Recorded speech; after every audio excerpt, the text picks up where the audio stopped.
Good evening, everyone. Good evening and welcome to the Board Insurance Committee meeting. I'd like to call this meeting to order. At this time, Superintendent, would you please call the roll? Mr. Lejeune, Here. Ms. Mason, Here. Mr. Hidalgo. Here. We also have Mr. Chad Desarmo that's here that's going to be sitting in, and I've just got a call that Ms. Kate LeBou will also be in attendance. So we have a quorum. All right, and I'd also like to say that Mr. Bajeron is watching online as well. I'd like to ask the booth, is it streaming live outside in the lobby? Everything's live? Okay, great.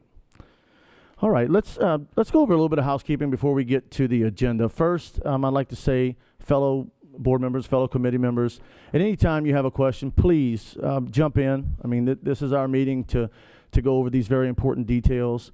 As far as the public, please know that anytime there's an item that has a motion and a second, when there's an item on the floor, you will have an opportunity to come up and speak for or against the item. We will not be taking questions tonight when you come up to the microphone. However, if you do have a question, an important question, please feel free to go to this side of the room where I'm pointing here.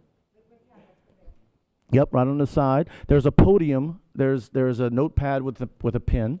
Feel free to write down your question, and we'll have someone periodically bringing those questions forth to try to get them answered in real time. Anything we can't answer today, of course, we'll follow up on, just as we did at the last meeting. Again, when there's an item on the floor to be debated, you can speak for or against the item.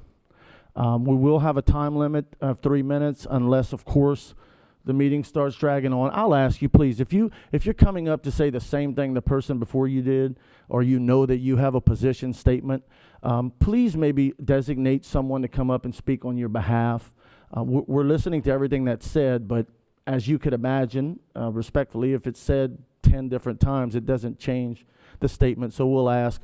Another thing, this is not a boxing match or a football game, so please do not cheer when someone says something you like. We're going to keep order in this meeting. We are going to keep order in this meeting. And so if I interrupt you while you're speaking, it's a reason. It's to keep order. It's certainly not to be rude. And finally, presenters, please be specific, transparent. This is, as you know, a very, very important topic, and we don't want anyone to leave here in question, or with something they feel has been out of context. So please be specific and as transparent as possible. Item 2.1, review and approval of the Board Insurance Committee meeting minutes from the September 18th, 2024 meeting. Can I get a motion to accept those minutes? I make a motion to accept the minutes. And I second it. We have a motion and a second. Is there any public comment on the Board Insurance Committee meeting minutes from September the 18th?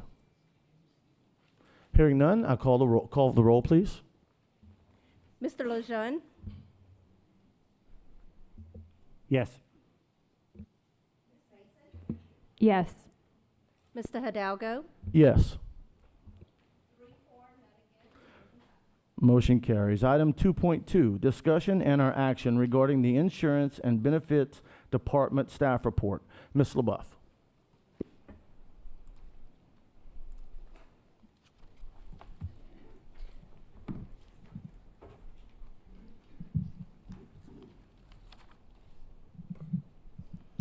Good evening, members of the board, Superintendent Touchette. I'd like to start off first with the vesting conversation that you asked at the 9/18 Board Insurance Committee meeting to have further discussions about. If I could please get the vesting chart up on the screen, please.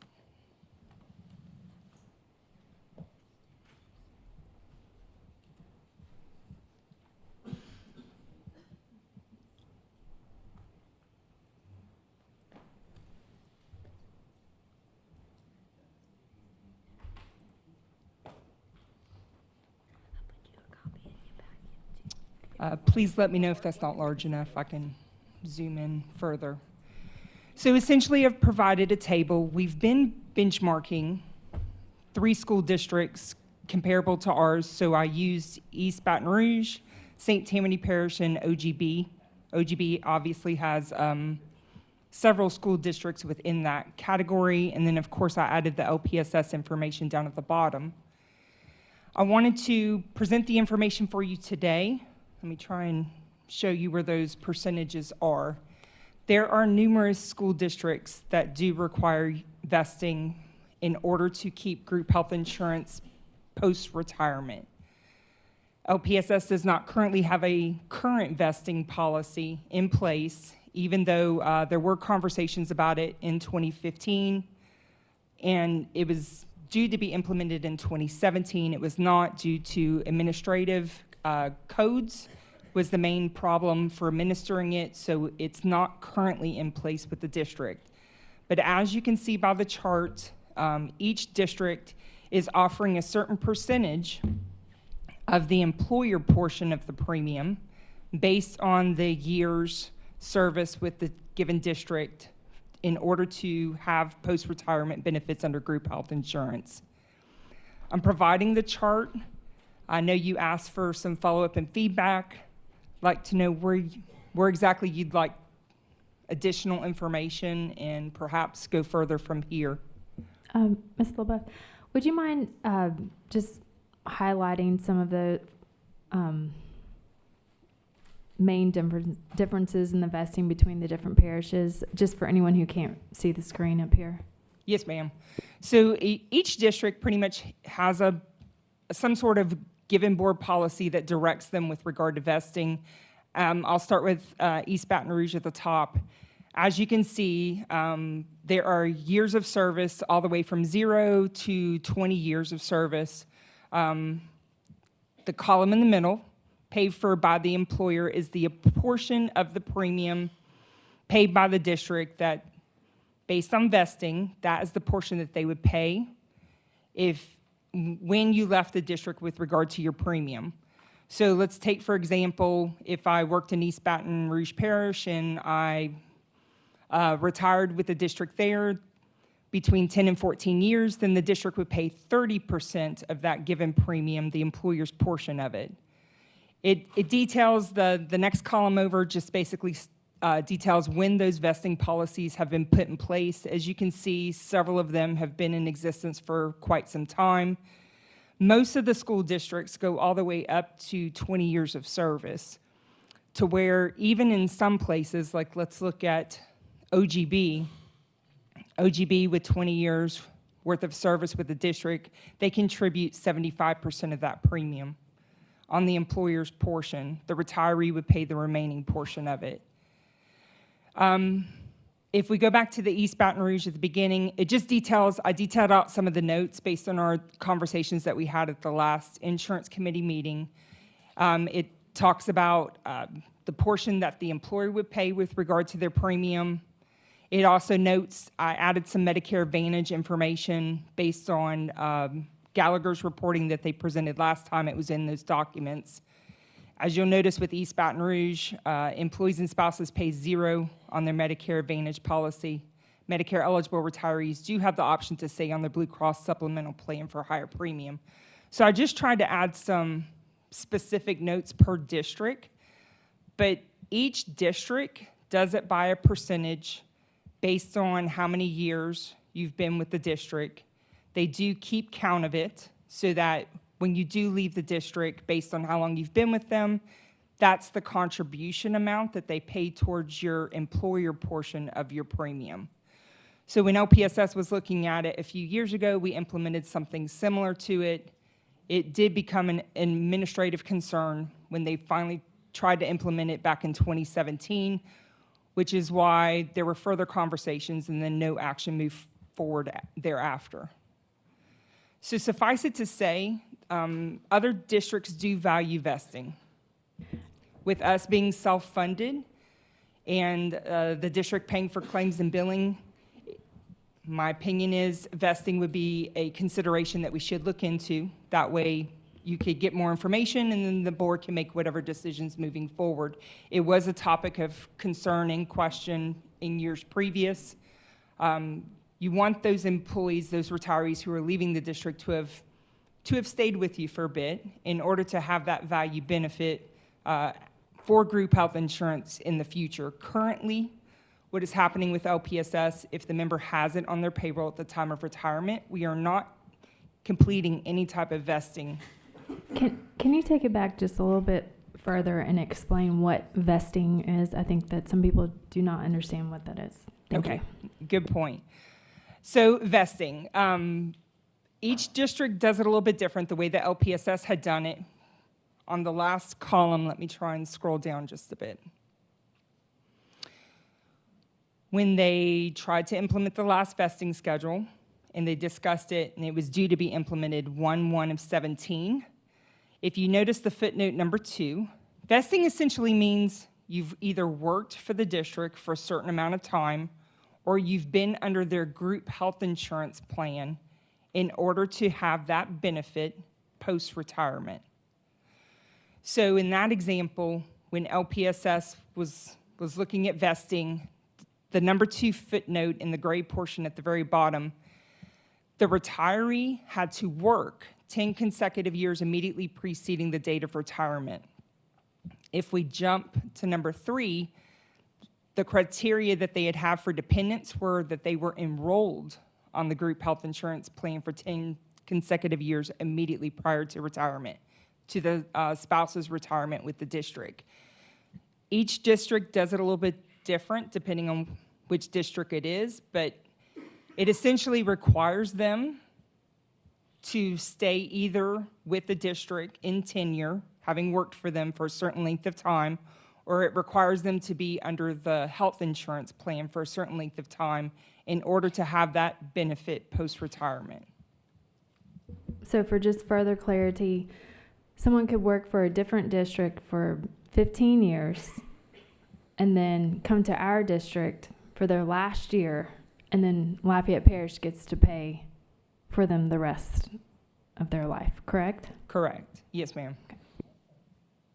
You have any idea about how many people do this a year and then retire within 5 years? Taking the group health insurance with them is what Yeah, I'm thinking, coming into Mr. our Lejeune. parish from another parish.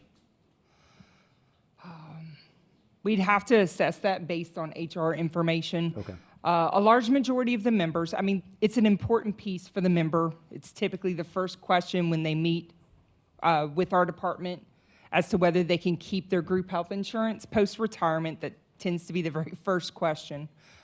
With that being said, it's an important conversation. When they have that conversation, our answer currently is that whatever insurance benefits are on your payroll at the time of retirement, you're eligible to keep thereafter. There are a few exceptions, like flexible spending and disability are the exceptions, but the members tends to be their primary focus is the health insurance.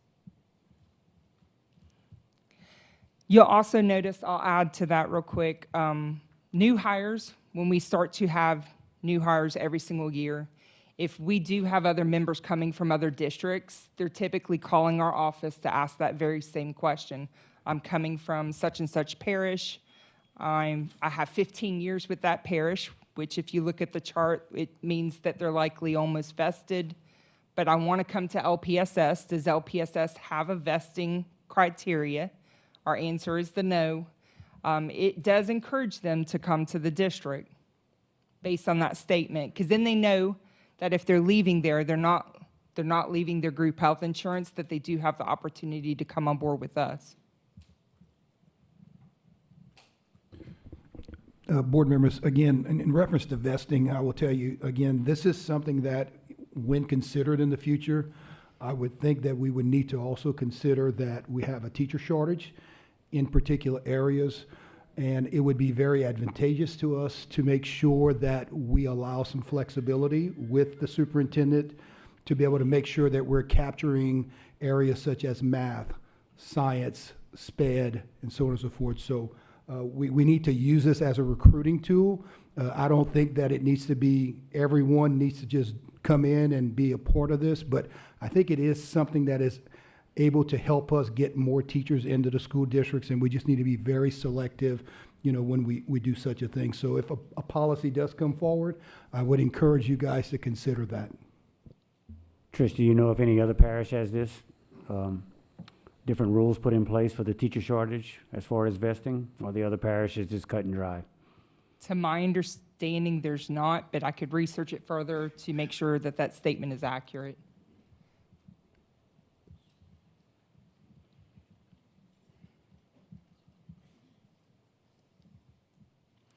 Any other questions with regard to vesting? I think this was brought up in order to start the conversation. Certainly, we can't make a decision tonight. Respect the superintendent's comments. I mean, it is a recruiting tool. My concern about it is the 1, 2, 3 year fix. I mean, you know, how important is it? That's not the right term. I mean, you know, if someone's coming over here just for 1 year, I mean, you know, I would be a little afraid to extend that much flexibility. But, you know, maybe a 3 year fix or a 5 year. Anyway, that's for a conversation later on. I just wanted to make sure it was brought back up. I say back up because it was brought up before, it was voted on, and it couldn't be implemented. But many other districts have it for good reason, and I think that it needs a lot of research to make sure that we're allowing the superintendent and the staff the flexibility, but that we're also not just blowing our fund up if we do have. I respect Mr. Lejeune's question. I think whether it's 1 or 10 or 20, it kind of almost doesn't matter, because we're talking about, you know, a serious issue, right? And as we get older, healthcare is more. So you're looking at someone retiring, it's not going to be the 20-year-old or the 25-year-old, you know, claims experience. So if they're, yes, ma'am. Well, I was thinking that, you know, maybe we should take action on exploring the vesting possibility. I mean, since it was already approved back in 2015, but then was never implemented. Francis, do you have any thoughts on that? Well, I can get our team to start putting some things together, and once we gather, you know, that information, we can bring it back to you guys, and then, you know, if you guys feel like it needs to move on to the board, then we can do so. So I'll make sure that we start that process. Okay, so do we need a motion to direct you to do that? I was going to say, the vesting, the work that Ms. LaBeouf has already completed, I think to enact the vesting, we need to see what's going to go forth with where we are in the insurance. And it also depends on the vesting. If you force everybody into a vesting in a certain age bracket, it could end up costing our plan more money. So I think you need to look at it as a whole. And that way, when we settle of where we're going to go with premiums and tiers and all of those things, then we could come back. Implementation of vesting would start in January. So for this year, it's really too late to adopt something to go into effect during open enrollment. So we do have a period of time. And so once everything is decided for the October 9th meeting moving forward, then we can start working towards what it looks like once things get situated. Does that help explain Right. a little bit further? So we've missed this January. Yes, We'd ma'am. have to wait until the next. Yes, Okay. ma'am. All right, thank you. I think, Ms. LaBeouf, if I remember right, this particular vesting schedule that the board voted on in 2015, 2016, it was for new hires. Is that correct? I've gone back and reviewed all of the minutes and all of the notes, and I'm not remembering anything with regard to new hire, with Okay. regard Well, to it's Mr. an option. Hidalgo. I guess the Okay. point is, it's a potential option, not that it's a good option, but it's an option. So I don't, you certainly can make a motion, and we can go that route, but I do believe that the superintendent in good faith is gonna follow your recommendation. So it's whatever makes you feel. No, I feel like it's already on the table, and since we have so many other things to get through at this moment, I think that, like Ms. Gardner said, Move on. we're going to move on at Okay. this time. Thank you. Great. Ms. LaBeouf? My second option under my staff report is I would like to introduce Brad Calder. He is the managing partner of Calder and Slavin, the CPA firm. The firm audits the district annually for compliance. I did make this request of the CPA firm so that they could come back and have additional discussions with the board and further give additional information. They were here during the budget season. I wanted them to give you an update of where we are now and just provide you with a few more details. Mr. Calder?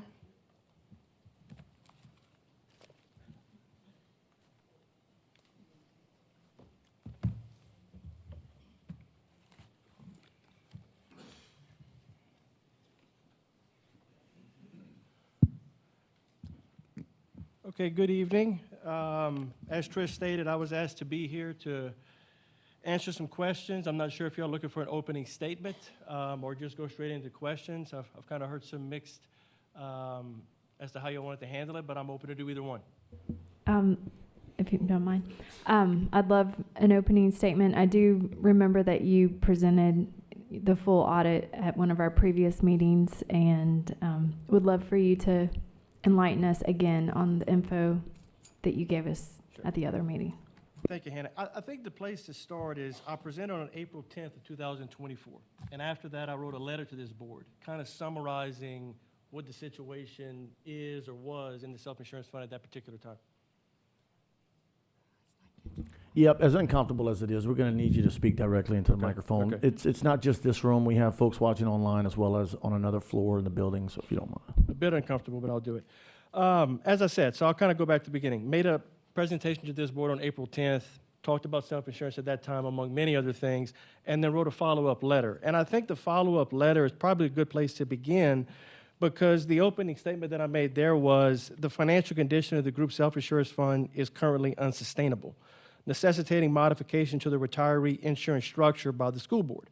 Then I go on to make a couple of suggestions, one being you could raise the insurance premiums as a way to help fund the problem, the deficit that you guys have. Another and more substantial change would be to change the plan such that the school board would not be the secondary insurer as it currently is as an option.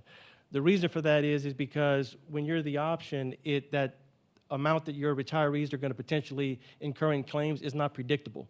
If they were put on Humana, for example, or United Health as a Medicare supplement, that's a much more predictable thing. You know you're going to pay that Medicare supplement amount, but nothing beyond that. Claims expense, when we looked at self-insurance back when I presented in April, I think off the top of my head went from about $54 million in 2022 fiscal year to about $61 million, almost $62 million. Again, you're talking about $7 or $8 million in 1 year in claims expense. That would make that claims expense much more predictable as it relates to retirees. So I know that has financial ramifications for retirees, but what I'm talking about is the numbers in front of me and numbers for the Lafayette Parish School Board. Another component that was brought to my attention was the issue that we have with the self-insurance fund being a separate fund in your ACFR. Okay. To be a self-insurance fund in the ACFR, you must be break-even or profitable. You are not that. That's the reason that the letter was written, is because you were not financially where you needed to be. At the end of 2023, you ended with about a $4.3 million surplus, not factoring in OPEB, okay? What I predicted, and what ended up coming true, it wasn't a hard prediction, was that in fiscal year 24, you were going to have to transfer general fund money so that you would not be insolvent in the self-insurance fund. That happened. This group knows that. You transferred about $6.6 million. We're still auditing fiscal year 24. You transferred $6.6 million in fiscal year 24 just to break even in self-insurance, okay? I've been informed by the administration, accounting administration, that expecting another $7.6 million in fiscal year 25. Okay, you might say, well, Brad, what does all this mean? Well, to boil it down, your fund balance in the general fund in fiscal year 23 is about $75 million. $65 million of that round number is committed by board policy to economic stabilization. That leaves you $10 million in fiscal year 23 that you had to quote unquote play with, for lack of a better term. What we're doing here, where we're going to take general fund money and ship it to self-insurance, that's the reason for the letter. It's not sustainable. You're not going to continue to meet your economic stabilization, which is a board policy, if you continue to have to send this amount of money, 6.6, 7.6, who knows what it ended up being, over some long period of time. The sooner you act to fix this problem, the better off you will be. The longer you take, the worse this problem is going to get. It's a pretty big opening statement. I don't know if I didn't cover anything. I'm sure I didn't. But if somebody would like me to address something else or more specifically, I'm happy to do so. For clarity, I'm probably just going to ask a lot of simple questions. When you say that, who's in charge of saying, okay, we're insolvent? You can no longer do that. Yeah, so when I say that y'all are insolvent, not the school board, let me be clear on that. I'm talking about only the self-insurance fund, okay? So when I made my presentation, I looked at 2023, and in that board packet that we handed out, you had a net position, so net position equating to equity of about $4.3 million. You didn't transfer any money that year, okay? $4.3 million. I said, guys, at the path that we're on, I don't think you're gonna have an equity position in the self-insurance fund, which will necessitate a transfer from the general fund, which is what happened in fiscal year 24. So the insolvency is not the Lafayette Parish School Board. Y'all are very solvent. But this particular fund became insolvent in fiscal year 24. Right. So, and I just wanted you to recap again. Why can't we just keep transferring from the general fund to the insurance fund? Okay, so the problem with that is, like I said a little bit earlier, you had about $75 million of fund balance, equity in the general fund. $65 million of that was committed to economic stabilization. Okay, that's a board policy. So you had $10 million left that was not committed for economic stabilization. If you continue at this burn rate, I'll call it, of transferring to self-insurance, you're then gonna have to cut services in the general fund to have enough money to ship to the self-insurance fund. And the biggest expense in your general fund is salaries and benefits. Salaries and benefits would be Right. cut. About 80% of the expenditures in your general fund is salaries and benefits. So, and the other part of that, I know there's a big can of worms, but I'll just say it, is the allocation to the charter schools. But you guys can't stop that. That's going to continue to happen at the rate that it's happening. All right. Thank you. So who determines at what point, if this continues the way it's going and the proper changes are not made, who determines you can no longer be self-insured? I mean, you can't sustain. Let me say this before you answer that. I get what you're saying about the general fund. Most folks don't realize that this insurance fund, that A, we're self-insured. They don't realize that, and they don't know that this is separate and apart from anything else. It's its own entity, for lack of a better term. It's not like a checking account at the house where you just buy whatever you want out of it. It's its own entity. It needs to be solvent. It has to have enough revenue, 70% or so of which comes from a sales tax. The remainder comes from premiums paid in. But the rising cost of claims of insurance has thrown us out of whack. Most folks don't realize that. They don't know that we're self-insured, that everybody thinks they have Blue Cross Blue Shield insurance, and they don't realize that's not accurate. So knowing that, who determines at what point where the school system, who's going to tell us you can't do this anymore, it's over? It's kind of a loaded question, but I think the way I would answer it is the general fund is your fallback, okay? And so if your fallback doesn't have enough money to transfer to self-insurance, then you have a big problem. You'd probably, in your hypothetical situation, have to amend the board policy as far as what economic stabilization is. You'd have to reduce that amount, which I'd be against. I think you need to have that because things happen in running a business or a government or anything, even your personal life, where you need to have what they call an emergency fund. That's essentially what I keep using the term economic stabilization. In other governments, it's called the emergency fund, okay? They say you ought to have that in your household, you should have it in your government. So you would have to reduce, I'm gonna call it emergency fund, economic stabilization, and if it would go far enough, Jeremy, you'd have to eventually deplete it down to nothing. And then at that point, I think when the general fund would get to no fund balance and self-insurance can't pay for itself, and then you have to say, okay, guys, where's the money gonna come from now? So that's the question I have for you. Where's the money going to come from then? What are the other options? Well, that's what necessitated the letter, is that for me, there's a finite amount of money that you can bring in. You have property tax, you have sales tax, you have insurance premiums in the case that we're talking about here. If you don't reduce expenditures, you can only increase revenue so much. So that's why my plan that I just put forward was kind of a two-pronged approach. Yeah, you can increase revenue, which I think is part of the approach, but without reducing expenditures, you're nibbling. You're not going to solve this problem. And as I said, the longer it goes not being addressed, the worse this problem gets. Because when we're going to sit here and talk about the fiscal 24 year numbers, they're not audited yet, but that OPEB liability, and I don't want to get too much in the weeds here, is growing at an alarming rate. I want to say off the top of my head, again, unaudited, give or take $80 million is increased from fiscal year 23 to fiscal year 24. 80 million to me is not a small number. I mean, everybody's different, but $80 million is a lot of money to me, and I think to this school district. I have a question. Yes. How long, looking back, have we been seeing this happen? Like, when did we realize this was going to be an issue? That's a tough question because I'm not a board member. I did speak with my dad, who's been doing the audit here for the Lafayette Parish School Board for about 30 years. And this has been an issue, I would say, for a bit. The last time, to my knowledge, that a transfer, as I kind of in my opening remarks comment on the $6.6 million you transferred in fiscal year 24, that has not been done for about a decade. And about a decade ago, you transferred roughly a million. Again, don't hold me to that exact amount, but roughly $1 million. So it's been a decade since you've had to make a transfer like you did in fiscal year 24. Right.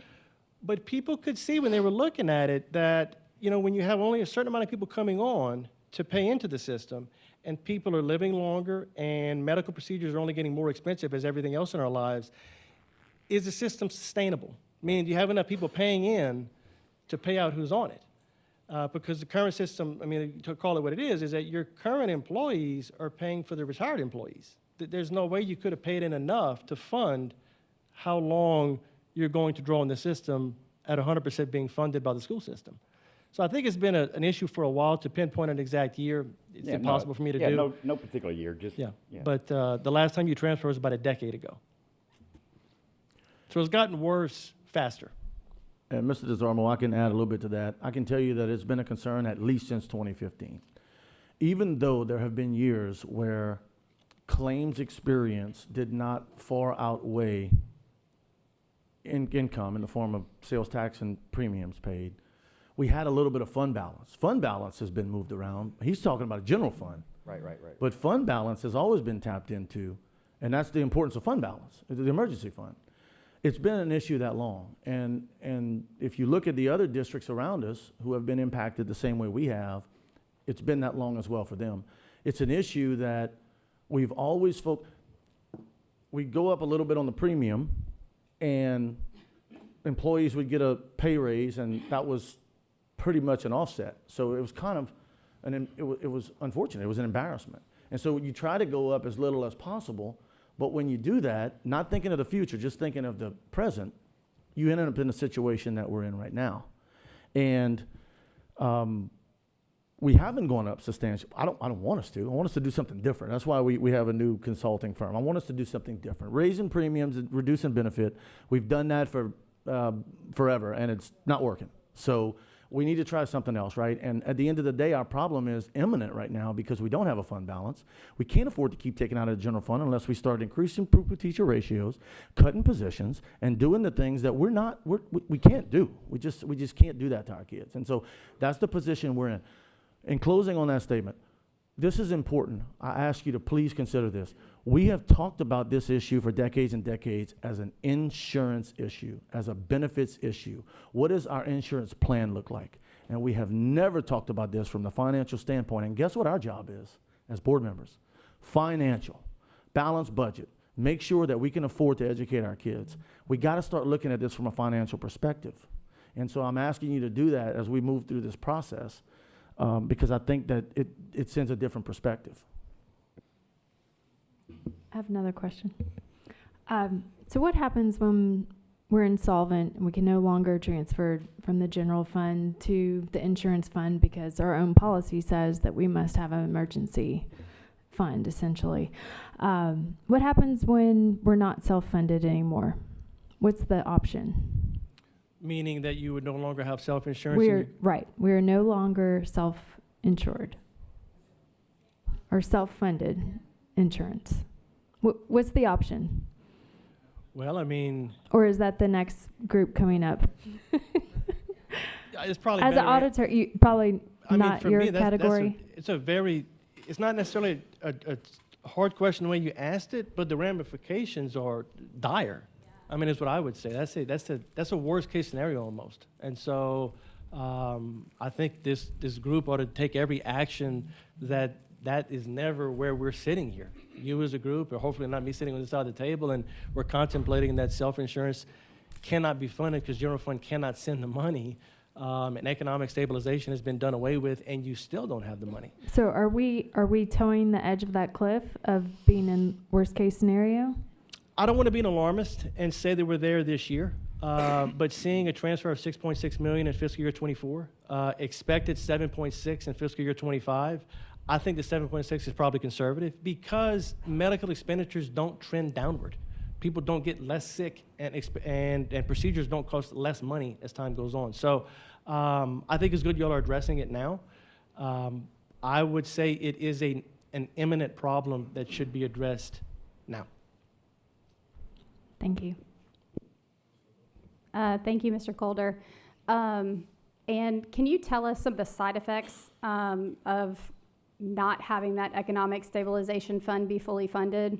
I know it affects our bond rating. It affects a lot of different aspects. So can you talk on that? And also, I think I wanted clarification on the one-time monies, the $7 million or the $6 million. Those were COVID ESSER funds, right? Wasn't that our last one-time? No? Okay, maybe I misunderstood. That was general fund, but that was one-time monies, right? No, I'm talking about fiscal year '24, so we haven't presented that audit. Okay, so that $6 million, though, was that one-time monies? That was not recurring?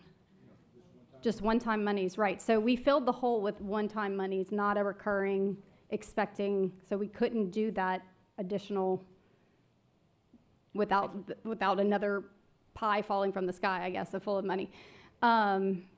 So yeah, so can you speak on the aspects of what would happen if we lose that economic stabilization fund? To speak to the bond rating specifically, I would imagine it would affect it in a negative way. I think a bond attorney could speak more specifically than I can, but looking at it, I know general funds are looked at because anytime dedicated funds cannot be used, use general fund money. And that leads me to my next point where anything that's not used for a dedicated purpose, meaning your sales taxes that have all these various dedications for them, that's where you go to and you spend dedicated money first. Then you fall back on the general fund. A lot falls back on the general fund. The reason for the economic stabilization is when you have things happen that are unforeseen, negative, they just got to pay for it, you need to get it done, whatever the case may be, that's where economic stabilization comes in. And this board, I believe, used to have a policy of 90 days, and then it was toned back to, I think, where we're currently at 75 days.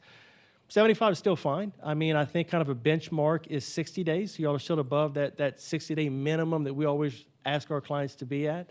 But if you depleted that down, you would, in theory, have no emergency fund. So any conceivable thing that would happen where you need general fund to step in and pay because you don't have dedicated funds to do so, you either don't pay your bills or you drain your money down to zero and you're left, as we've kind of made the comment, being insolvent. I mean, again, insolvency is not down, tomorrow, but at the current path, is it conceivable? Yes.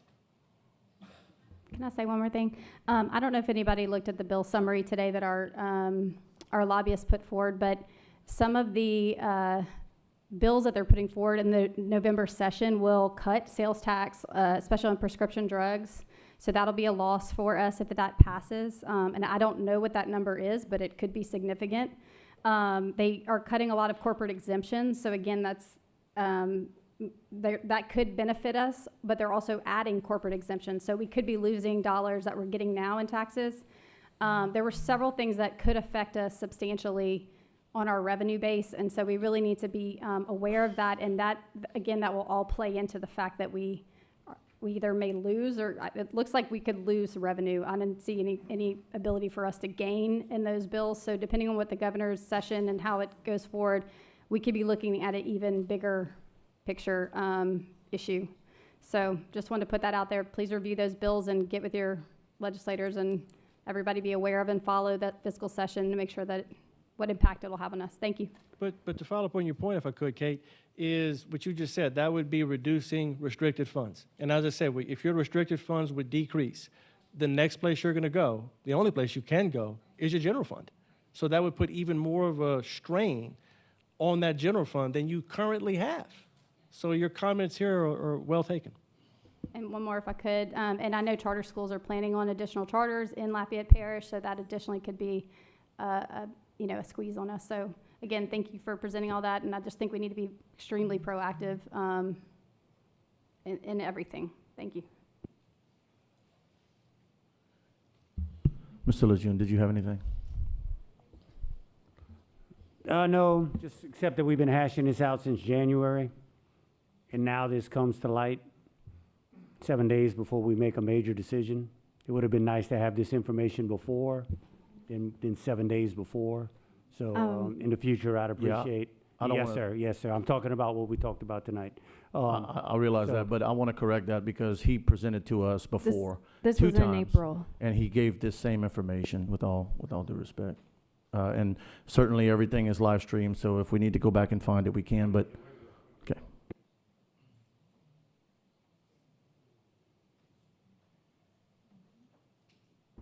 Any other questions? Thank you. You're welcome. Thank you, appreciate it.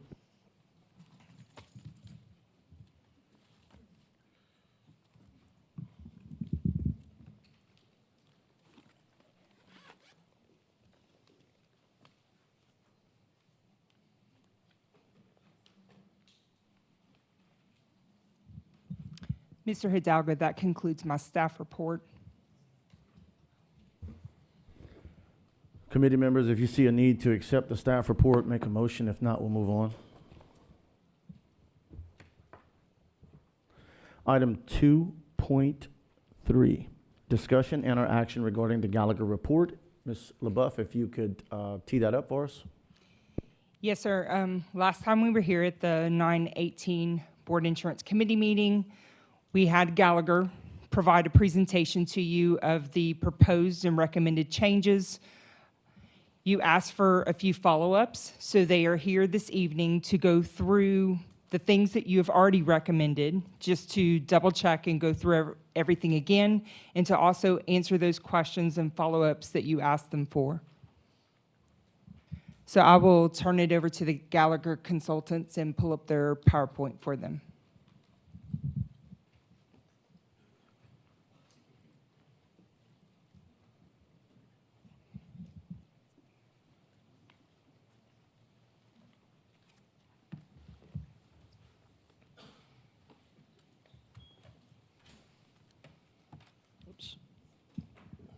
All right. Well, good evening. My name is Kim Briard. I'm a benefit consultant with Gallagher. Nice to be here again this evening. Today's agenda, like Ms. LaBeouf mentioned, is that we're going to go through, a high-level overview of the things that you have approved already, and then we're going to talk about some of the takeaways from our last meeting on September 18th. So I'd like to start first with just a financial highlight review, and turn it over to Tony.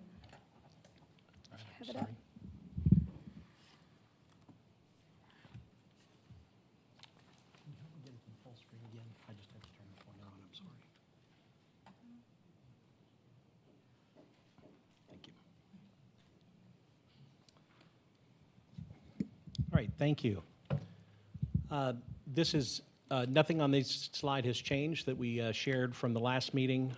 It will dovetail with the report from your CPA. Fiscal year 23-24 ended with a deficit of 7.9 million. We did validate that. And then fiscal year 24 to 25, as currently funded, we are forecasting that the year will end with a $7.6 million deficit, and that's if nothing changes. That includes the approved budget, including the $6.6 million fund transfer approved by the board in May, and then currently that's at the current funding level of $53.8 million, and the needed funding for $61.47. I want to be very clear that we don't believe that there's any one silver bullet to solve all of this, and that's why we're bringing multi options, several different ideas that Kim will be going over in just a moment. I do want to bring your attention right here to the forecast for the next 3 years that my team and I put together. And this is, again, as if nothing changes. We are predicting by the end of 12/31/25, the change from current will be a $9 million increase. And I'll bring you back to last meeting. We did the projection, as I showed you. We're using 7.5% for healthcare inflation. That's the medical inflation For pharmacy, we are using the highest that we've used in years, and that's 13%. And that should not be a surprise to anyone with as many advertisements we're seeing and understanding of hearing about Ozempic and Mounjaro and all of these other names that's hitting. In 26, we see that to be an additional 14 million. And then finally, at the end of, we're seeing the total of $21 million difference in 2027, again, if nothing has changed. Next slide. So we'll visit this slide a couple times throughout the presentation, but as a high-level overview, we wanted to spend just a couple minutes on the things that have already been kind of pushed forward as approvals, and then just highlight the things that we're going to talk about today. Like Tony mentioned, there's a lot of options to consider, so we want to make sure you understand all of those options pretty clearly. What you'll see here in the green box at the top, those are items that have already been approved or pushed forward to go to the board. They consist of combining the high deductible plan from a prescription standpoint with RX benefits through CVS. It also includes a dependent audit that is going to make sure that your plan is being administered based on the eligibility requirements that are built into your plan document today. It's an implementation of a chronic condition management vendor called Tria Health. That vendor is going to help with the management of your pharmacy spend and hopefully control the costs within your existing program. It also, employees that are hired on or after 1/1 of 2025 upon retirement and Medicare eligibility are required to obtain Medicare Parts A and B. And they will also be required to transition to the sponsored plan by the district, the Medicare Advantage plan that is being sponsored by the district. And then lastly, back in May, this board approved some plan changes that were voted on that will go into effect January 1st of 2025. Moving down to the gray section of the box, this section is going to have discussion around plan changes in your commercial plan with Blue Cross Blue Shield of Louisiana. The first one we're going to talk about is to make a benefit change to your emergency room. Benefit there, right now it's a $50 copay. It's under the standard that we see for benefits in that space. We definitely don't want to incentivize folks to go into the emergency room to utilize, urgent cares or specialists is where they need to go for first line of action. Also, make a change to your out-of-network benefits, right? So we want to make sure that we encourage your employees to stay inside of the Blue Cross network. That's going to definitely keep the costs down in the plan. Option 1B, 1C, 1D are going to be discussions around an implementation of a high-performance network where your benefits will be tiered. We'll go into detail on that. And then option 1E, this one is kind of a standalone benefit. If for some reason you don't move forward with the high-performance networks, you could implement a surgical center of excellence, right, which would steer employees for specific surgical procedures to a center of excellence. And we'll go into a little bit more detail on that. Within the red box, these items that are listed here are going to impact the retiree program, whether that be premiums or plans that are currently offered. So the first two items are going to talk about an increase to the retiree premium, basically removing the discount that is applied today for those retirees because they have Medicare Part A and B, and align that premium with all of the other retirees. The second item is a premium adjustment to the retiree premiums in the Blue Cross plan. We benchmark that premium based on a Medicap benchmark, and we'll go through some details on that. The following three items really address the retirees in the Medicare Advantage plan and who is eligible for those plans and who is not eligible for those plans. We have 3 items of discussion there with the Medicare Advantage plan. One that includes your current Humana Medicare Advantage coverage today. The next one would include a comprehensive Humana plan that's going to include dental and vision coverage that is currently not offered today. And then the last one is to change vendors from Humana to Blue Cross Blue Shield of Louisiana for your Medicare Advantage plan.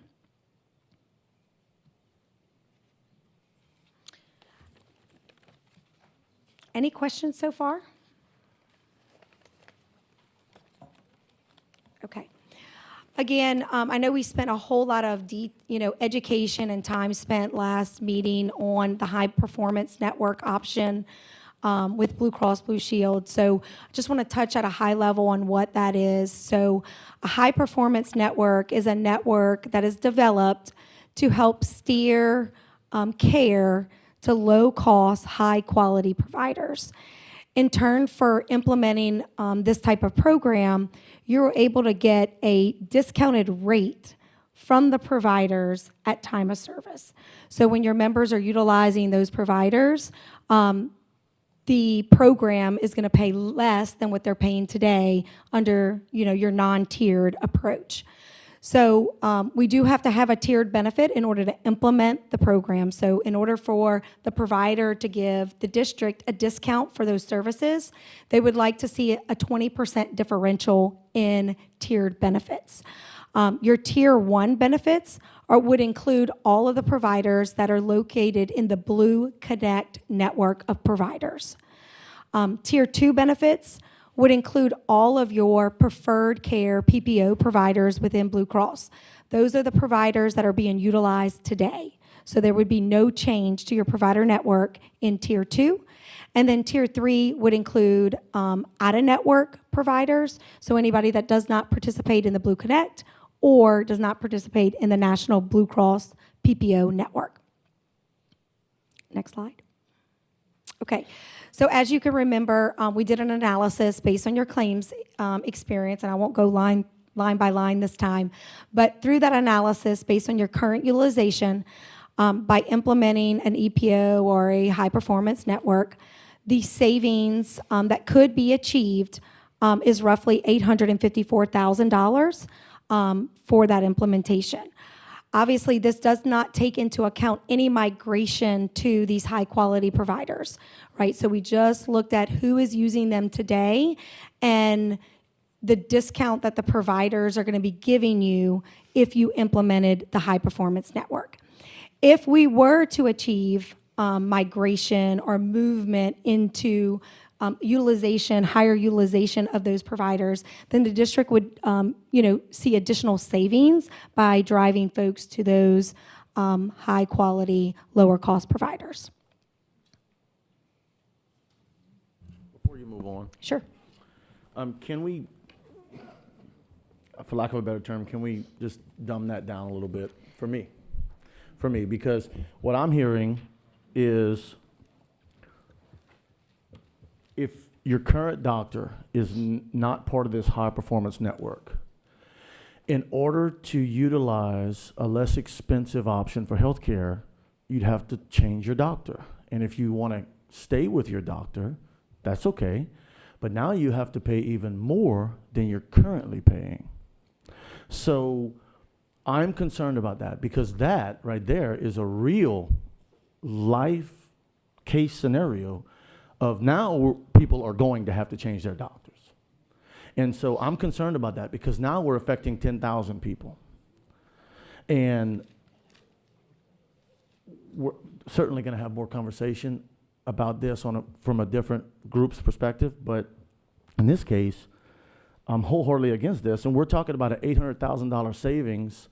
And first of all, I'm not picking on these facility providers because I've utilized these folks quite often in my life, but so we're helping to pick winners and losers. Okay, we're pushing people to one provider, and if that's okay, what's not okay is the fact that now I'm going to have to pay more money, not me, but a person potentially is going to have to pay more money to stay with their doctor if their doctor is not part of this provider or change their doctor to get a little bit cheaper, barely a little bit cheaper rate than what they're paying currently. I don't see the win in this change at all, especially even if it was a $3.5 million savings. I don't see the benefit in this. Could you dumb this down for me and tell me if what I just described is inaccurate, or clear me up? Sure. Well, I think, in order to know if it's going to negatively impact the members in Tier 2, that's really driven by benefit design and benefit changes.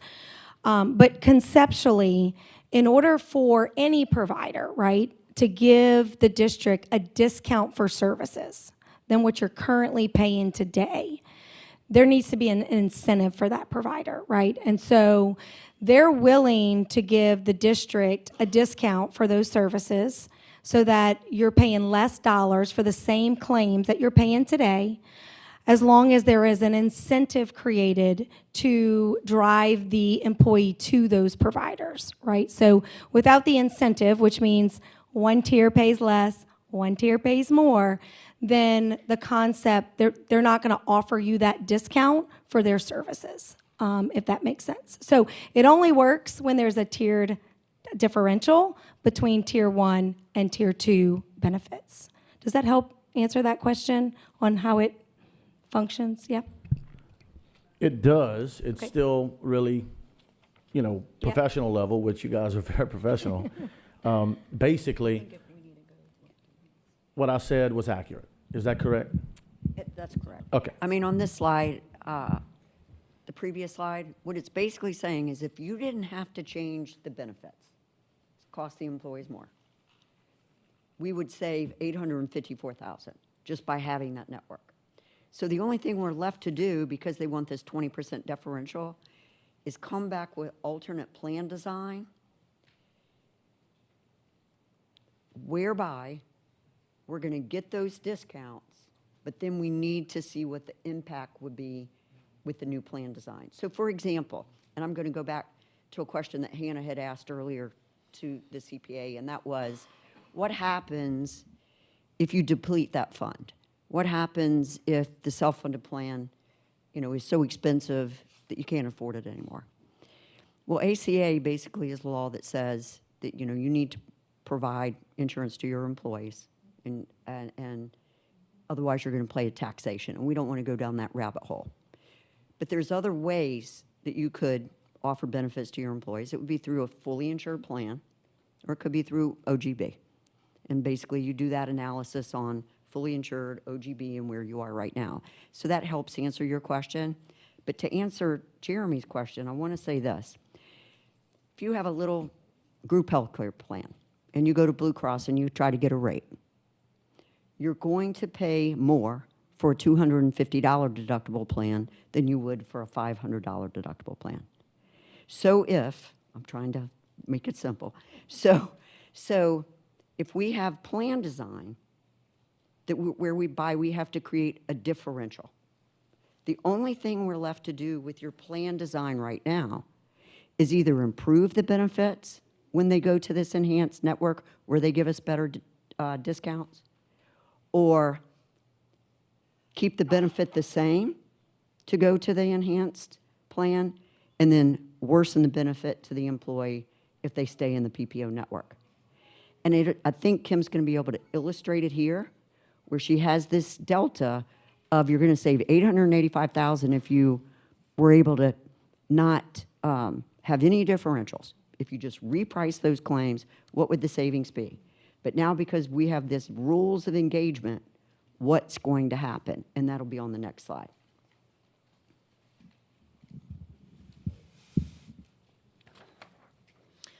All right, just to level set, this slide really just looks at your current plan design today. These were the plans that were approved by the district on the May 8th meeting. Those do include an increase in your deductibles for your basic and your enhanced plan. It did not make any recommended changes for the high deductible plan. The cost savings for that implementation of these new benefits provides an annual cost savings of about $885,000.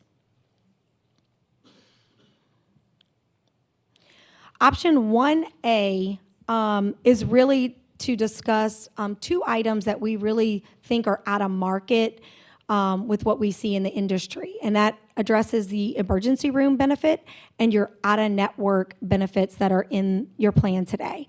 So currently, your preferred care PPO plan, the basic and the enhanced, currently you have a $50 deductible for the emergency room. Again, like I mentioned, if you kind of look at your enhanced plan, your primary care office visit is $40, your specialist is $55. So going to an emergency room is actually costing the member less than to see a specialist, which we know those emergency room charges are extremely high versus the specialist care that you would receive. So our recommendation there would be to align that benefit, that it's subject to the deductible and then coinsurance. Obviously, you know, if a member goes to the emergency room and they get admitted into the hospital, we know they're already going to have a deductible expense there, right? We're trying to prevent people from using the emergency room for non-emergent type of situations. So that change would really only impact the basic and the enhanced plan. The other change is regarding your non-network coverages. So today, your benefits for non-network are the exact same as your in-network benefits. So a deductible of $1,200 for in-network. If somebody goes outside of the Blue Cross network, they still have a $1,200 deductible. Again, that is not a common plan design that we see in the industry. You know, you should be encouraging your members to stay within the Blue Cross network because there are negotiated rates that Blue Cross has negotiated on your behalf. Once a member goes outside a network, they no longer have those negotiated rates. So we're proposing a deductible increase to $4,500 for a single, $13,500 for a family, and then your out-of-pocket would also increase to $8,000 for a single and unlimited for family. I know those numbers are really high and they seem very alarming, but it is very, very difficult to go outside of the Blue Cross network, right? The Blue Cross PPO network is one of the largest networks in the state of Louisiana. You also have access to care all over the country and outside of the country utilizing the Blue Card. And then the last point I'll mention is it is an emergency situation, life and limb threatening. Members should go to their nearest hospital and they will be treated as in-network. So this is really only impacting those that choose to go outside of the Blue Cross network. With those two changes, you know, we're looking at an annual savings of, you know, $198,000. With the hub changes that you've already voted in, it's around a little over $1 million in savings for those items. Yes. Ms. LeBou had a question. Yeah, thank you. Do you have to, I know this is a rule in, I think, Colorado, but do you have to go to the hospital in an ambulance in order to be considered emergency, or you can, as long as you're admitted, is it considered? I'm not aware of any kind of rule in Okay. Louisiana But based on that. But if you're admitted, is it considered a true emergency, or what is the, I guess, the determination to make sure that it's in network if you show up and they have to say it's a true emergency? I think it's driven by the actual diagnosis code and the CPT codes that are filed by that provider. So there's a list of codes that are emergent codes. So if those codes are presented to the insurance carrier and it fits that list, then it's going to be treated as a network.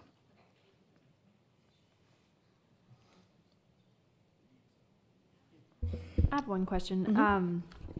Locally, what would be the high performance networks? Like, is that a certain hospital group? Do you know what it would be in Lafayette Parish? Yes.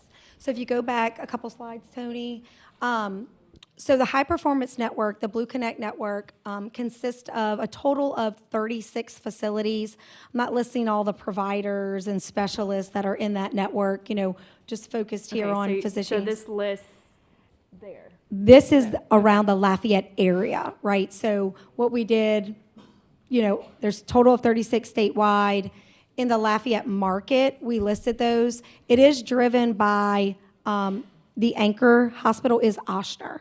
It's not the only hospital, because you'll see on this list, Iberia Medical Center is in that list, Abbeville General. Those are not technically owned by Ochsner, but they're friends of the family, right? So it is not only the Ochsner providers, it also includes their friends and family. Okay, I just wanted to make that clear. Thank you.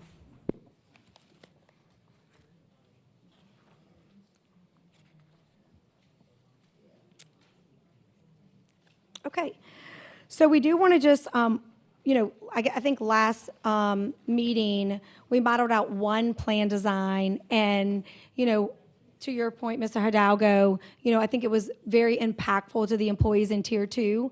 So we wanted to model out, some different options so that you can kind of see that give and take, and maybe there's something that, would work for the district to take advantage of the savings that the provider is willing to give you.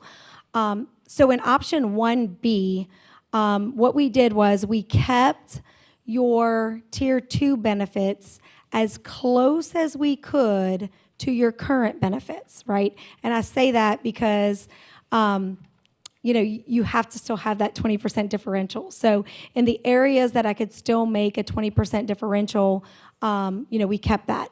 So Tier 2 benefits are basically your current benefits today, your $1,200 deductible for basic. The enhanced plan has an $1,100 deductible, and then your high deductible plan is a $2,500 deductible. Your Tier 1 benefits actually provide a lower cost to the member if they utilize a Tier 1 benefit. And I'll point out the exceptions to those rules, but for your basic plan, if a member would go to Tier 1, they would pay the $950 deductible, and that's actually the deductible that is in place today. That's not scheduled to go into effect January 1st. The family would pay $2,850. Your coinsurance would drop to 90/10, so the plan would pay 90%. The member would pay 10%, so a benefit there. We kept the emergency room the same at the 80/20. We feel confident that that's a change that you should consider. And then your out-of-pocket for that plan would actually decrease. So for $4,400 for an individual, $8,800 for a family. In the enhanced plan, we did the same thing. So your current Tier 2 benefits are your current benefits today. If a member goes to a Tier 1 provider, Blue Connect, they would pay a $900 deductible for a single, $2,700 deductible for a family. We enhanced the copays to $30 and $45 for a specialist. And again, we kept that emergency room the same. The out-of-pocket and the enhanced deductible would increase in Tier 2 to $5,700 and $13,320, but it would decrease in Tier 1 to $3,900 and $92.50. Yes, and just as a note, the deductibles and the out-of-pockets between Tier 1 and Tier 2 are integrated. So it's not a separate deductible that has to be met in each bucket. For your high deductible plan, since you didn't make any plan design changes in that plan for January 1st, really everything is an enhancement, right? So $2,100 deductible for Tier 1, $4,200 for Tier 2, for family. Your coinsurance would go down to 90%, 10% that the member would be responsible for, and your out-of-pocket would also decrease to $4,150 and $87.50. Obviously, you see a lot of green on this chart because there's a lot of enhancements to your plan. In addition, because of those enhancements, those eat into the savings that the provider is willing to get you pretty substantially. But we wanted to pay attention to your comment, Mr. Hidalgo, and make sure we brought something back that did not negatively impact any of the population so you can understand what that cost differential would look like. We would still see an annual savings of about $181,000. And really, guys, that's mainly driven by the emergency room change that we are still modeling out in this plan design. And just to remind you, that's the 181 in savings is also just based on your current utilization. That does not consider people that might say, oh my gosh, this is an enhanced benefit to see this doctor. I want to start going to see that doctor. Then that would create additional savings. Right, and that's the schedule that they're showing here. Because of the enhanced benefits, it actually might drive people more to consider, hey, I don't have a primary care physician. Hey, you know, I need a specialist, but I don't have a relationship. What's my first point of entry? They might look at that 90% benefit, they'll look at that lower deductible, and then you'll get some of these migration savings that we haven't gone over before. So it goes from 885,000 to 181, correct? So what happens if this is successful and if it's implemented and it becomes a success and people say, I don't care who my provider is, I want to go with this high performance network. What happens to the availability of healthcare? You know, we have 10,000 lives, but this market has a few 100,000 or more. So what happens if all of a sudden you see folks, the younger folks who don't have a primary care physician, or maybe the middle-aged folks who are starting to have some healthcare issues and they don't have a specialist, and they say, I'm going to utilize this high-performance network. What happens to the availability of healthcare when you have such a small network, for lack of a better term, to go to?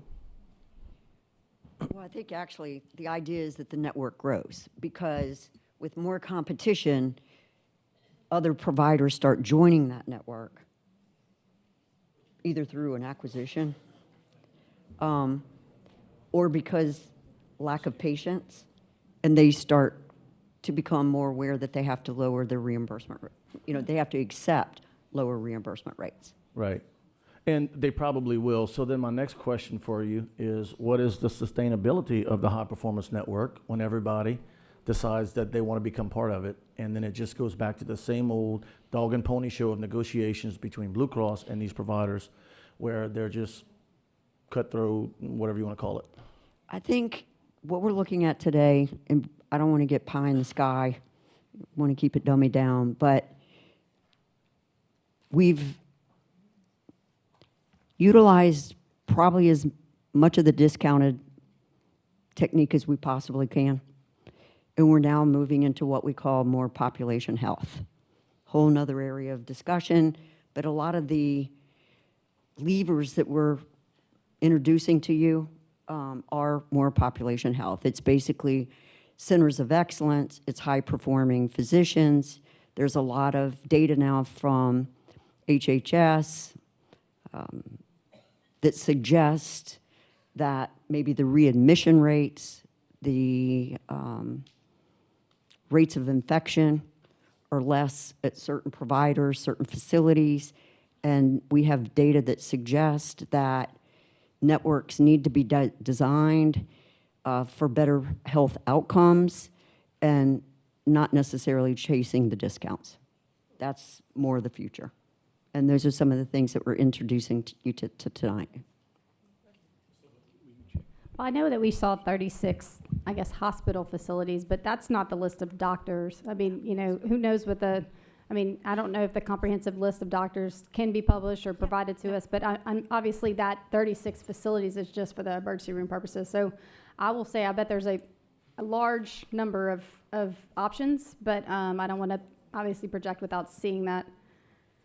Yeah, and that list is published, not in a paper format, obviously, but it's all electronic. So if you were to go to Blue Cross Blue Shield Louisiana's network, all of their provider networks are listed online. The Blue Connect is one of them. The PPO is another. So you could search for your providers online. You can, you know, look for, you know, a certain specialist in a certain area on their website.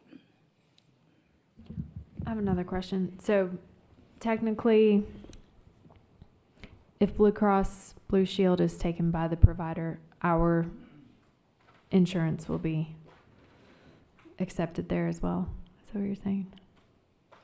It doesn't make Can you us repeat that different. It question? just because we're, you know, Blue Cross Blue Shield is our facilitator. What's the correct term? Our facilitator or provider? TPA. Your TPA, your TPA. third-party administrator. Mhm. Will anyone who accepts Blue Cross Blue Shield would be accepting ours as well? Yes. Okay. So when you say anyone that participates in the Blue Cross PPO network Right, in their network. would fall under that tier 2 benefit.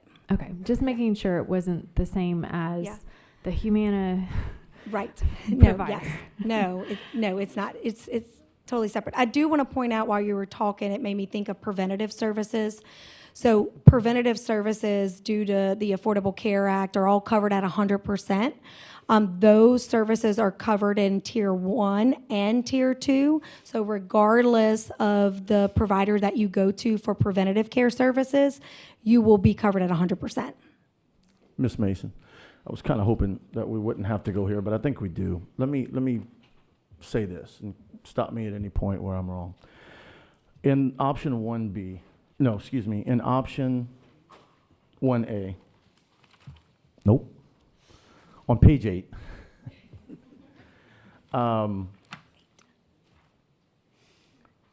savings 885. So let's just presume that the high performance network were put into place. And let's just say that you were used to, for years, anytime you had a health care issue, going to Lourdes, Our Lady of Lourdes. And I'm going to actually refer you back to page 10. That's the easiest one for me, I'm sorry. But if you had a health care concern and you were going to go see a provider after this is adopted, if you go to any one of those hospitals, one of those providers on the list, Ochsner, and we all know how the business model goes these days. A lot of these doctors are tied to hospitals. I'm not a doctor, but it's obvious. If you go to an Ochsner facility or a doctor connected through this network, then your deductible is $950 individual. You get a 90/10 copay. You get this wonderful enhanced benefit for the same premium you're paying. However, if you're accustomed to going to Lourdes or you're seeing a physician that is tied to Lourdes, you can go see them, but your deductible is $1,200 and your co-insurance is 80/20, and that's just option 1B. I mean, there's option 1C and there's several other options, but just to clarify, the benefit is enhanced. I mean, it would be great to have 90/10, and that's great for the folks who are currently at an Ochsner facility or seeing a particular physician who falls within this network. But if they're not, then in order to get that, they would have to change what they've been doing. So now this doesn't just impact retirees, it doesn't just impact, it impacts everybody on the plan. And so that's my concern with it, and I know they have more to talk about it. I'm not trying to kill your recommendation, but I am trying to say that I don't like it. So just, Yeah. One thing Jeremy, just in this conversation, because this is a giant conversation, with our family, I mean, when my husband has changed jobs and that sort of thing, like, I've had to change insurance and I've had to change providers and doctors just so we can have our bills, our health bills and our children taken care of. So outside the school system, I feel like the public is used to, depending on what job you have and what insurance you have, like, you have to choose a doctor that fits within your plan. That doesn't seem that out of the ordinary to me. But, I mean, I do understand how teachers, being in the system for so long, especially our retirees, would be very concerned. But I think that outside the system and taxpayers in Lafayette Parish think that this is reasonable. I think it's important to add, too, that you can go see a Lourdes physician or go to a Lourdes facility and then also have an Ochsner specialist provider that you go to. So it's not like you're stuck seeing just the providers that sit under Tier 2 or the providers that sit under Tier 1. You can have a multitude of physicians that you see for different services that are within both, where then, like we said, they integrate. So if you meet that $950 individual deductible under Tier 1. Let's say you've had services, you see a provider within the Blue Connect network, you meet your deductible up to the $950, and then you prefer to go to Lord's for a different type of service. You're not going to have to meet the $1,200 deductible. You're going to only have to meet the difference between the $1,200 and the $950 because you've met that deductible. And it's vice versa as well. So if you meet the deductible under Tier 2, it also integrates and applies, so it's interchangeable, and those out-of-pockets coordinate as well. And to Lana's point, and maybe this is my ignorance, but the black indicates there's no change in benefit. The green indicates that there's an enhanced benefit, and then the red is a lesser benefit. I understand. Okay. I understand. I guess just to kick the horse again, the savings. Well, we talk about disruption a lot. This is in addition. I want everyone to understand. This 181 is in addition to the 885. Just so Got it. everybody's Yeah, 'cause clear. we In approved- addition to. We've already approved the other one correct. back in May. But the additional 181, the disruption that it could potentially cause. But it gives you the opportunity. Another thing I guess I want to mention is I think, Kim, is this correct? Around 48% of the claims are already in that EPO network.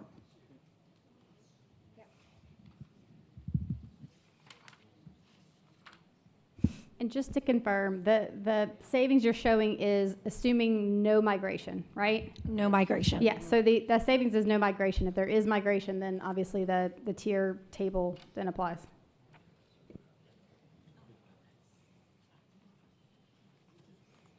Where would you like to go next? I think we're on B? 1C. C? Would we like to go through 1C and 1D? Okay. Okay. I'll quickly go through 1C. You haven't seen this plan design illustrated yet. The 1D plan design was already presented in the last board discussion, so I'll quickly go through 1C. So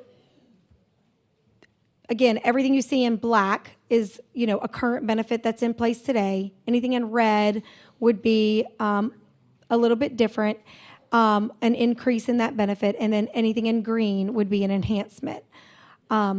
So under the basic plan, you would see a deductible change, actually a little bit of a give and take. So today, your deductible, if you recall, is $1,200.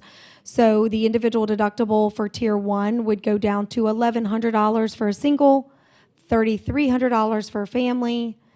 However, Tier 2, you would see a slight increase to $1,320 for a single and $3,960 for a family. We would see a differential in coinsurance, and remember that's driven by the 20% differential that's required. So, 80% for Tier 1 and 70% for Tier 2. We kept the emergency room change in that plan, and then your out-of-pocket maximum currently is $5,500 for a single, $11,100 for a family. That would increase to $6,600 for a single, $13,200 for a family. In the enhanced plan, same concept there, differential of 20% in that deductible. So Tier 1, we would see a $1,000 deductible for a single, $3,000 for family, which is an enhancement to what you currently have today. $1,200 for Tier 2 for single, and $3,600 for family. You would see a difference in your copays. So $40 for primary care for Tier 1, $55 for a specialist. Those would increase to $50 and $65. Again, that plan would move to from 80% coinsurance for Tier 1 to 70% coinsurance for Tier 2. And then your out-of-pocket maximum, again, you would see a slight differential there. $4,750 for a single, $11,100 for Tier 1, and then for Tier 2, $5,700 for a single and $13,320 for a family. Under your high deductible plan, Again, tier one would go down from its $2,500 deductible to $2,200. For a family, it would go down to $4,400. For tier two, you would see a slight increase there to $2,650 for a single, $5,300 for a family. We do need a differential in coinsurance, so 80% for tier one, 70% for tier two, and then an out-of-pocket differential.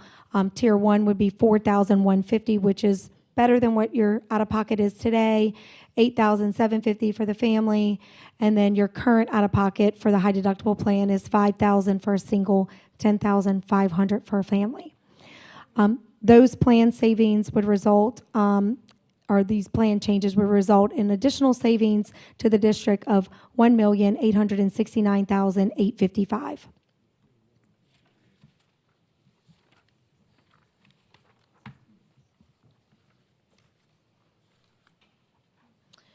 Again, just as a recap on slide 13, our recommendation here would be to make a benefit change to your out-of-network benefits. We have those illustrated a little more detail on this slide. That $4,500 deductible for a single, $13,500 for a family.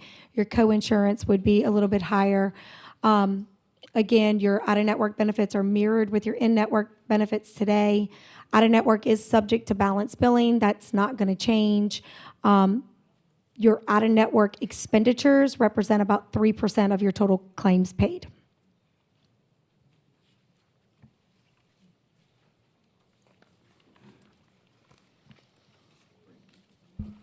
Okay, at this time, we are gonna take about a 6-minute pause. Someone needs to use the restroom, etc. And then when we come back, we're gonna roll with it, okay? Meeting in recess.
All right, we're going to get started momentarily. If you'd like to find your seats, we're going to get started momentarily.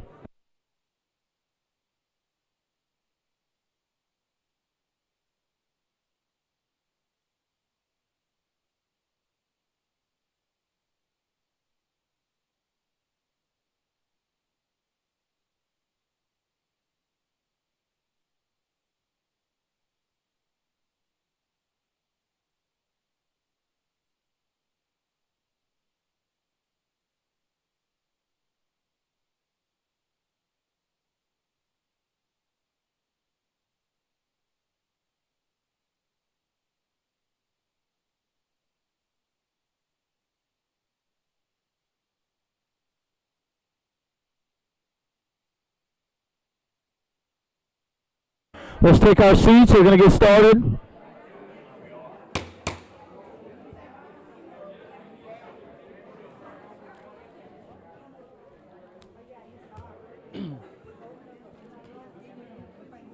All right, welcome back. If you still like to conversate, please do so in the hall. It's when you get the meeting started. We have several questions that have been written down. I'm going to go through as many of them now as I can. I'm going to rapid fire with these questions, and we're going to get back to our presentation.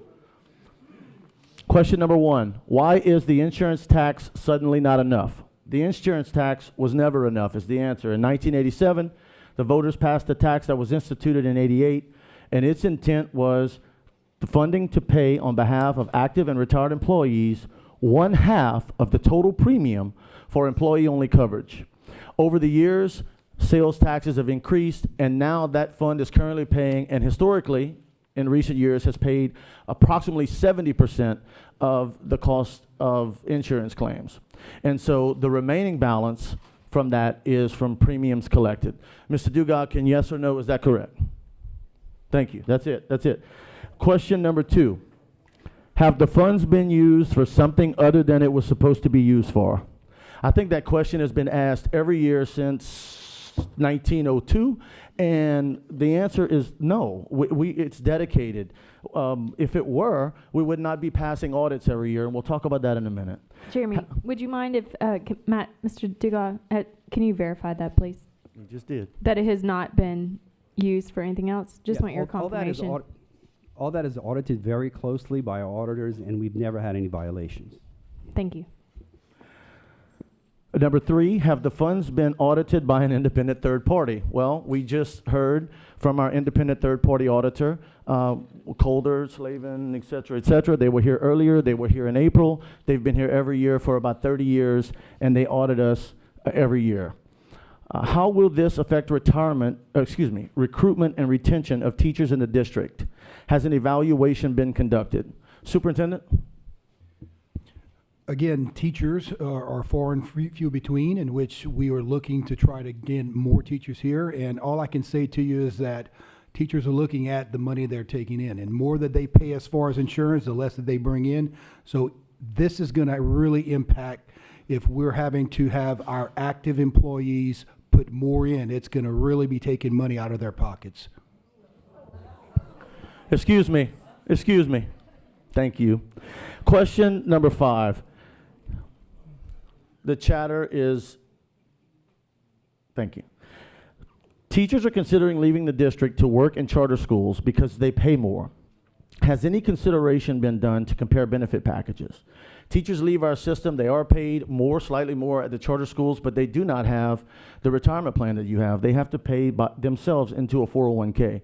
They also are afforded insurance through the charter schools, and we're working to verify, and I would like to bet anyone, Morvant's Hamburger, that they do not get to keep their health insurance plan when they retire from the charter schools. They have to go out into the market like most of the rest of the business market. What's to say you won't change insurance plan when current teachers retire? Well, frankly, nothing's to say that. We are making changes based upon what the costs are. We've chased the end of the rainbow, and we have not found the pot of gold, and I don't say that lightly. There's no way that we can say that it's going to be this way and it's going to be this way forever. We don't have control over that. It's my understanding that we've had a comparable deficit in the past, but we were able to pull from other funds to cover expenses. Has that been considered? Mr. Dugas? Yes, as we said, we sent $6.6 million of general fund money to balance the budget, to balance the actual this year. In addition, we have another 6.4 budgeted in the 25 budget, but we've just informed that the deficit is now projected to be 7.9. So the general fund had to make the fund solvent by the transfer of that 6.6 into fiscal 24. In years past, Mr. Dugas, we've had fund balance, so anytime the claims were higher than the income, fund balance covered the difference, so you didn't hear as much about it as you do now, because now that there's no fund balance, we're going into the classroom. Is that accurate? I think we had 1 year maybe that was referenced by Mr. Coulter where we sent $1 million probably a decade ago, but corrected the ship, adjusted premiums and as we went forward, made the adjustments necessary to where we had a fund balance. And if we had a deficit in a year, that went against the fund balance. This year's deficit went in excess of the fund balance. So basically, the program went upside down. Teachers are already struggling to make ends meet. How do you plan to offset their costs? I'm going to respond to that, and I'd like any of my fellow board members and the superintendent to respond. At this point in time, the votes that I'm going to make are not going to incur additional costs on teachers. So from my perspective, I'm not going to have anything to offset, but depending on what the board does, maybe someone else can chime in on that question.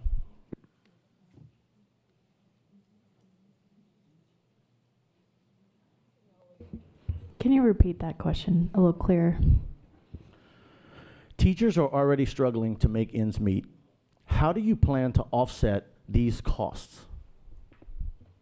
And the costs, I guess they're referring to increase in insurance? Okay. Well, Not necessarily premium. I mean, what's being proposed. So you know, again, right. not to get Well, deep as a into the board plan. member, and for the past 5 years, we have continuously looked for ways to pay our teachers more. And I know the state is also looking at it. I mean, it's the number one goal is to pay our teachers more. So I don't know how else to answer that question posed to the board. I mean, I know that we've done extra raises. We've done some matching with what the state has done. We try to incentivize them as much as possible with every dollar we can spare and not hurt the classroom and not hurt our ability to build facilities that we need and do the updates that we have to do. And some of those updates you're not going to see. There's a lot of money that goes into Como because the pipes are bad and the drainage is bad. I mean, there's just a lot of expenses. Maybe 2002 sales tax can go towards the teacher pay, but I don't know if benefits is included in that. I haven't read the full law in a while, but I mean, that would be it. We would have to take that, again, that's a big incentive for the teachers is to get that, they call it the 13th check, and that would be probably the place we'd have to hit them. Anyone else? Mr. Dugas, please, if you could pay attention to this question, I think you're going to need to chime in. Has the trustee for the OPEB fund been approached to transfer some of the $20 million balance to insurance, since that is why the trust was established? And secondly, since it does not affect our bond rating? Of course, there's arguments it does affect our bond rating, but no, that was set aside, the money set aside to offset the liability for future retirees, so no. A little further explanation. Was the OPEB trust created to offset an insurance deficit?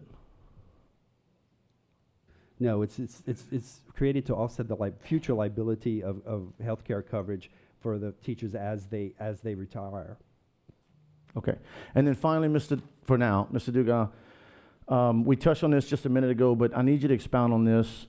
How much are we collecting in the 88 tax, and what percentage of that is used for insurance?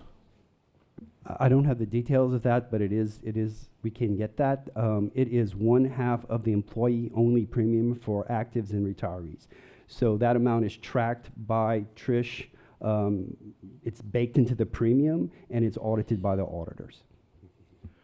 For further clarification, I received the ballot language from the 87 half-cent sales tax. I'm not gonna read the whole thing, but I'll be happy to put it out publicly. I mean, it's a public document. But I do wanna read exactly what the ballot language says, as soon as I get to it here. This tax was proposed, for the following.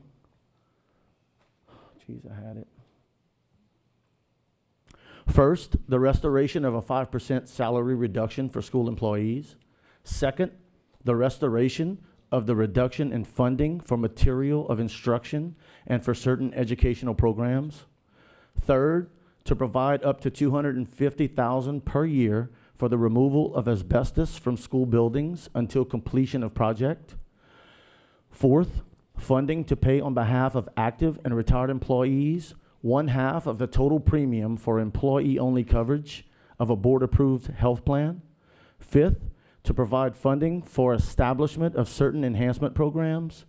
And sixth, if proceeds of the tax exceed the amounts necessary to fund the above, the excess will be used exclusively for pay increases for school employees or establishment of instructional programs. So hopefully that ballot language that I just read can clarify and answer that question.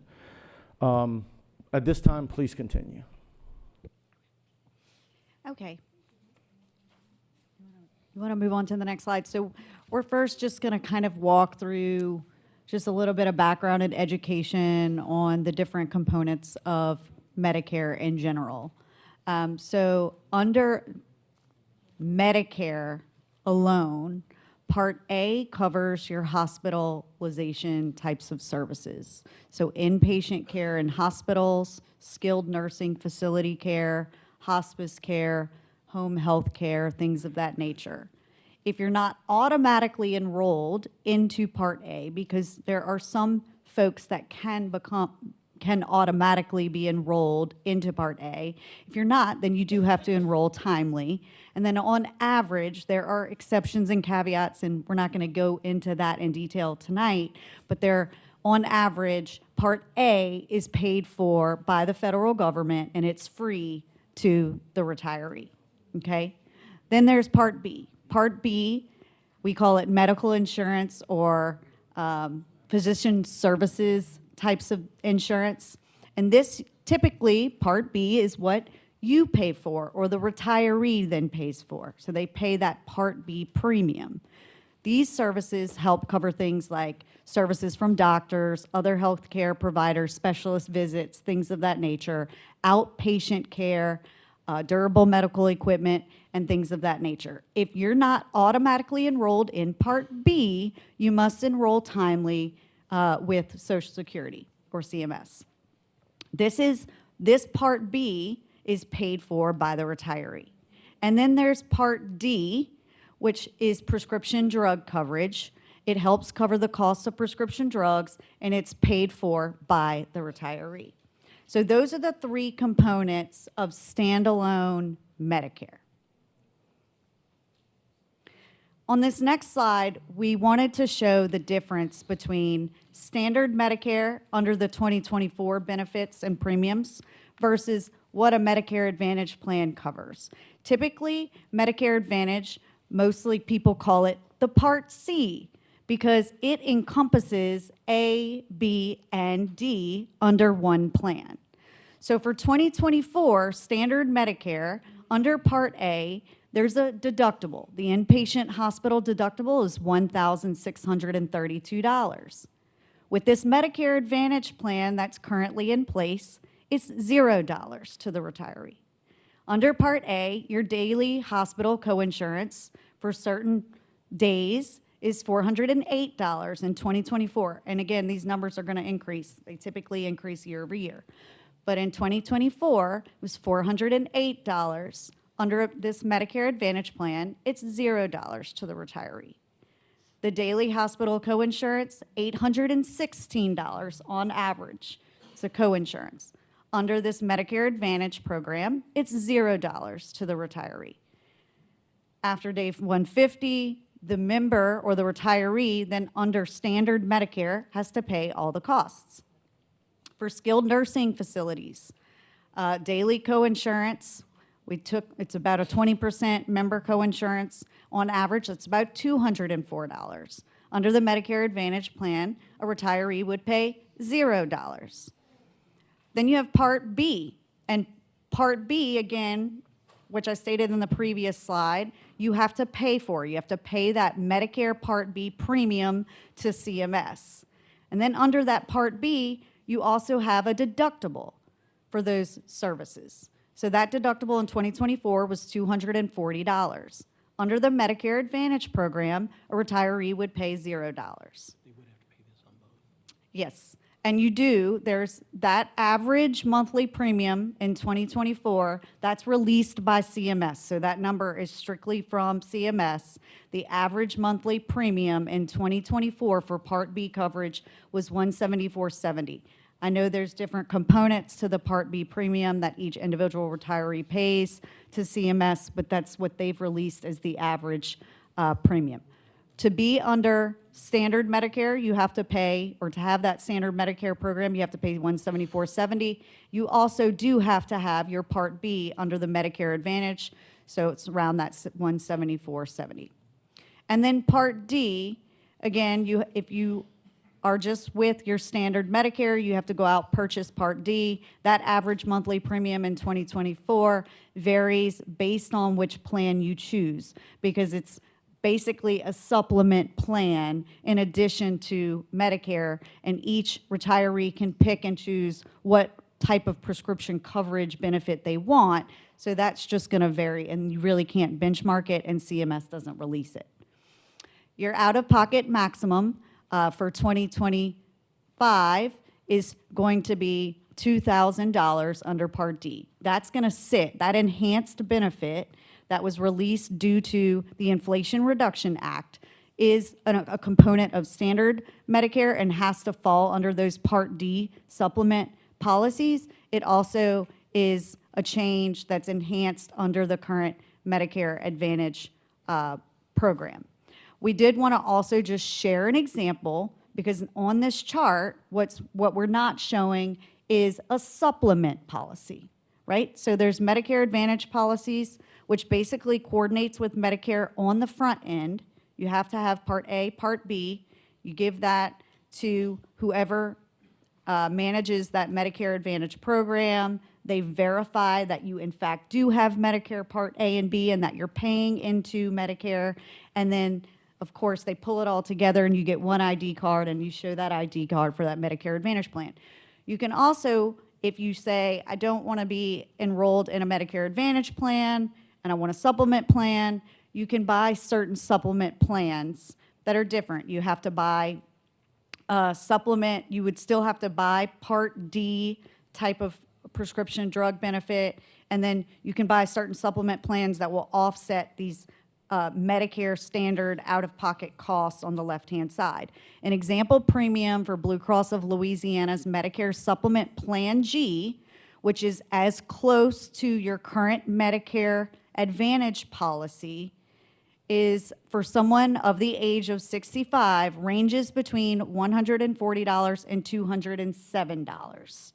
Okay, so keep that in mind. We wanted to share that because Plan G is as close to the Medicare Advantage, and Plan G, Medicare supplement plans, are regulated by CMS. So CMS says what has to be, what has to fall under Plan G, what has to fall under this plan. It is completely regulated by CMS and how those benefits are structured. Plan G is not as rich. When I say not as rich, it's not as good of a benefit as your current Medicare Advantage program. So there are no supplement plans that have $0 out-of-pocket costs to retirees in the individual or group market. And we just wanted to share that education. And then the current plan is serving as their supplement. Okay, on this slide, it just walks through a little bit more education in how Medicare works. You have an initial enrollment period, 3 months prior to the age of 65. You can enroll in Part A, Part B, Medicare Advantage, Part D. during those 3 months prior to the age of 65. There are certain months that you can also get certain things done within the 3 months after the age of 65. You can buy a Medigap policy. You must have Part A and Part B, but of course, you don't have to have a Medicare Advantage. The Medigap policies or the supplement policies, open enrollment period lasts 6 months from when you're both 65 and have Part B. You also, what's not on that slide, and I just want to mention it because it came up in the last board meeting, is that you do have 63 days from the time your group plan ends to get an individual policy without being medically underwritten. I wanted to make sure to point that out. You have 63 days from the time either your group policy, the self-funded policy with Blue Cross, or if you're on the Medicare Advantage plan, you have 63 days from the time that policy terminates to either get a Medigap or a supplement or an individual Medicare Advantage plan without being medically underwritten.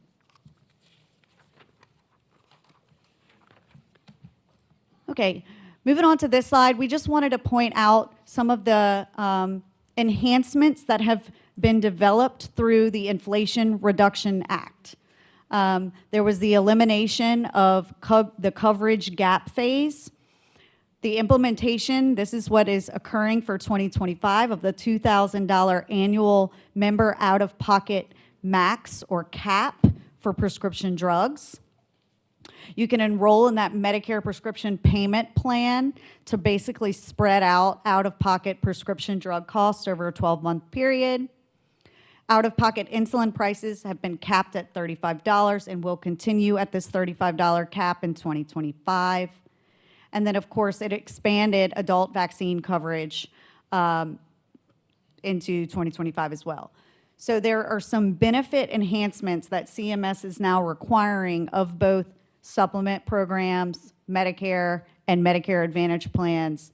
And so we just wanted to make sure that we stated that. There is, because of these Inflation Reduction Act, I always think it's funny when I say Inflation Reduction Act because it's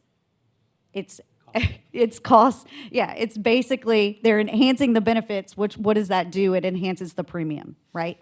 And because these vendors, not just Humana, United, Blue Cross, even the supplement vendors that offer those supplement plans, they've all been impacted by these enhancements and by the CMS funding that CMS gives to these vendors or these insurance carriers. Now, CMS invites Medicare Advantage plans. They have to, rate these plans, and they give these carriers funding for how well they perform, right? And because of these enhancements, though, CMS can't give these insurance carriers the dollars that they have been giving them over the last few years. And that's why this year, you obviously, when we move into the next slide, you're going to see that there's an increase in the premium. With that being said, we can go into the next slide. But with that being said, because the increase of the premium on the Humana plan is, I'm going to pause there until we get to that slide, and you can talk through these few options. So 2A here is what the Board Insurance Committee voted on 9/18, which was the removal of the current Medicare discount rate of all Blue Cross premiums for the Blue Cross plan premiums, bringing a 6-month savings to the plan of about $1.3 million. We were later asked by the board and administration to benchmark these rates to comparable Medigap plans. And so what we did was we used the Blue Cross Louisiana Medigap Plan G, which was, as Lana was saying, was the closest one to the coverage that you have on the Blue Cross plan. We took the max rate of around $208, added the $20, which would cover the deductible difference to bring it congruent with the current Blue Cross Louisiana plan. That derives a rate of around $228. And this was the basis used to develop that. So we used this basis to develop the rates and update those rates in what you're going to see on the next page in Proposal 2B. This gives an equal comparison for Medicare eligible retirees between the Blue Cross of Louisiana plan and the Medicare Advantage plan. It also fairly represents and equals out the cost, making it neutral for LPSS. Again, the deficit is going to require multiple approaches, not just moving retirees to a fixed cost solution. And so this presents us also with allowing us to present the rates accurately and concisely to reflect the actual cost for retirees and an option to save money by going to Medicare Advantage. This also helps highlight the minimum savings that could be achieved through the proposed changes. And so this would bring, if the board ends up recommending this in addition to 2A, this would bring that savings to $1.9 million. And what you have seen before, you've seen the retiree rates, and this would be this was the rate, 2A shows you, and this was presented at the last meeting. They removed the discount, so this is what a non-Medicare eligible retiree would pay, the $190. We've now benchmarked that to the equivalent of a Medigap plan, which would be $228. So if they chose not to go on Medicare Advantage, now we're similarly comparing apples to apples, other than the out-of-pocket costs, of course, which you have no out-of-pocket costs on the Medicare Advantage plan. So in the case of hybrid of situation, which hasn't been allowed before, a retiree might be on the Medicare Advantage plan, but their spouse may not yet be 65, could not be on that Medicare Advantage plan, or maybe they still have a dependent child that's under the age of 26. So they would be allowed now to the retiree could move to the Medicare Advantage plan, and this would allow the dependent to stay on the Blue Cross plan until they reach eligibility for that choice, or maybe they choose not to go on to that, and that what we basically did was take that former dependent rate, and we just removed the $228 from that, and that's how these rates were developed. And then this is the enhanced plan. And then what you see here at the bottom is the Medicare Advantage plan, again showing the rates for employee at 0, spouse would be 49. If they are double retirees, both with LPSS, then it would still be 0. Retiree plus 2 in the case of having a adult dependent child that would need to be on the plan would be at $98. Then we have the hybrid rate that's almost kind of in reverse, which would be in the case that the retiree that was employed with the districts is not eligible or wants to stay on the Blue Cross plan, but maybe the spouse wishes to go onto the Medicare Advantage plan, then these would be those rates in that case. And so working with Trish and her team on developing these new rate codes so that you could now have that hybrid situation there. And again, the Medicare Advantage premiums to remain at the same cost of 0 to the retirees. Any questions? So the subscribers column 918, are those real numbers or is that like yes, current? that is currently correct. And so we have none in the dependents because we currently don't do the hybrids. Okay, thank you. Mm-hmm. Can you kind of explain to me the deduction that they receive for going on Medicare now? The deduction right now to the 110, it's a $90 deduction. Yeah, you mean the discount? Yes. Yeah, so it was a previous amount of 110 and clearly was, still not capturing the total cost of the retiree, and that was why last meeting we brought to you all the proposal, which was to remove the discount, which is what you all voted to recommend, and this would put us now this is currently what's in the blue here, is what everyone would be at. So these rates would be the same whether they're a Medicare eligible retiree or not. So it was a discount of about $90 for that retiree to I'm sorry. The eligible and non-eligible was a difference of about $90 on only. I'm sorry, 80. Sorry, math on my head. And I know you discussed it, but could you discuss it again as to why we doing away with the reduction? Again, trying to capture, just trying to give you one other switch to turn, another option, rather than putting it all in one area. We were just trying to find other options for you all to raise money to bridge the gap of that deficit. So we want to raise their insurance with no chance to ever get a salary increase. So we're basically taking money out of their pocket to help. So with the David, these deficit. are just the retiree rates, no change to the active rates. Ma'am, say that again? Yep. These are just the retiree rates, Yes, ma'am, I know. not the actives. Oh, I know. Okay. These people have no chance to get a salary increase. Yeah. And The active people have a chance. yeah, so this is the great, because of what Lana was saying earlier about how Medicare gives this funding to Medicare Advantage, and Medicare Advantage is able to buy drugs at a cheaper rate. It is at a much cheaper rate than your plan can buy those drugs. And so you have an unnecessary cost shift, unfortunately, and this is now to bring this in parity with the equal benefit. So again, not forcing anyone to a Medicare Advantage plan if we go with this rate deal, but they now can balance that between if they would rather do a supplement instead, or if they want to do the Medicare Advantage. But a supplement and Medicare Advantage can buy those drugs and get those cheaper services than your plan can. When you said equal to what?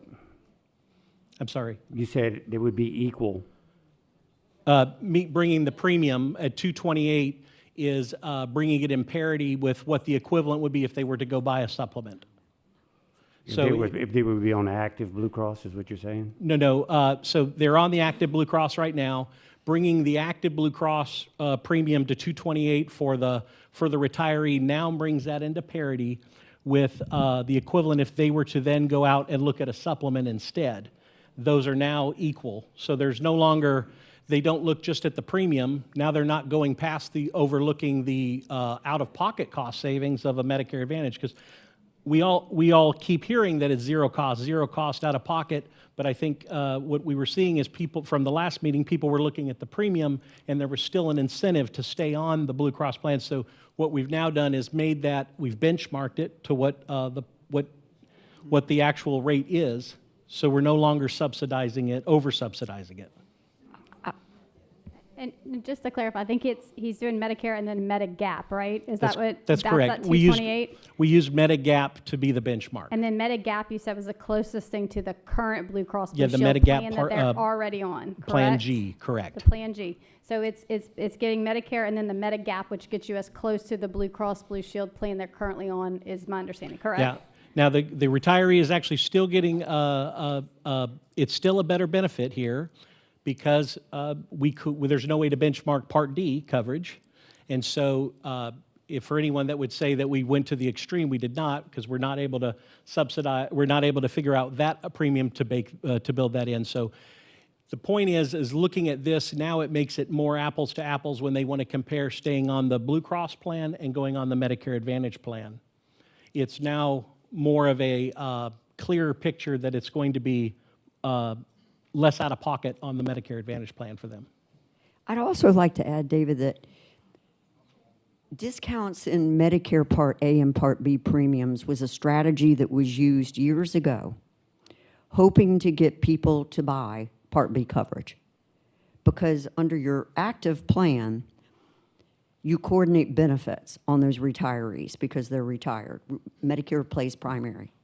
So there was an incentive years ago to lower the premium for those individuals, and it enticed them to go buy that Part B premium. That was the strategy, and it worked. The problem today is drugs.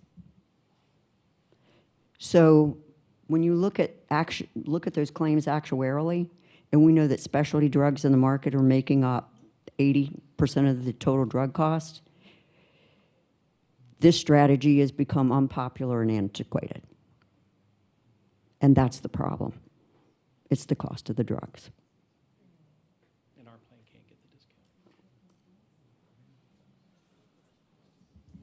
And I think it's important just to add, just for clarity, that these are options outside of an automatic enrollment, right? These are things to think about, because I know you've heard that over and over, the automatic enrollment into the Medicare Advantage. What we tried to do was come up with every strategy we could possibly think of to get you guys in a better position from a budget standpoint and a funding standpoint. That's what we were asked to do, and those, so these are just some additional options. Yep. Did that answer your question? Okay.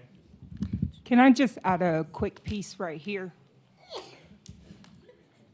Another reason why we took a look at these scenarios too is because retirees who are under our Medicare Advantage plan, retirees who are under the Blue Cross plan who have Medicare, if they were to go see a doctor and the doctor does not accept Medicare, they can still use their Blue Cross Blue Shield card.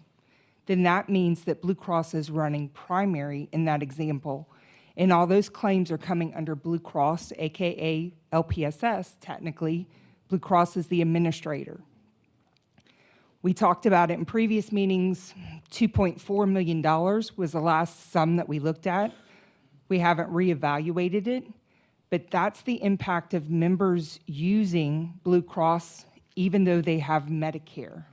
So that's why we started looking at scenarios like this for removing the discounted premium for that very scenario, to bring it back to the standard rates of every retiree.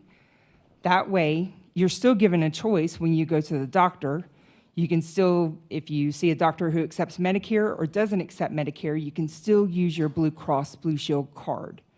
So that's where those conversations started, due to the impact in claims of Medicare eligible members using their Blue Cross as primary in that example.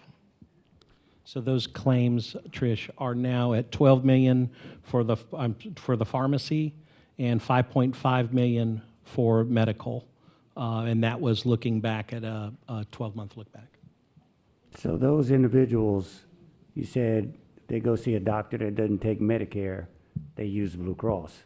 So if we force migrate them to go to Medicare Advantage, they go to see that doctor and he doesn't take it, then what are they to do? Find a new doctor?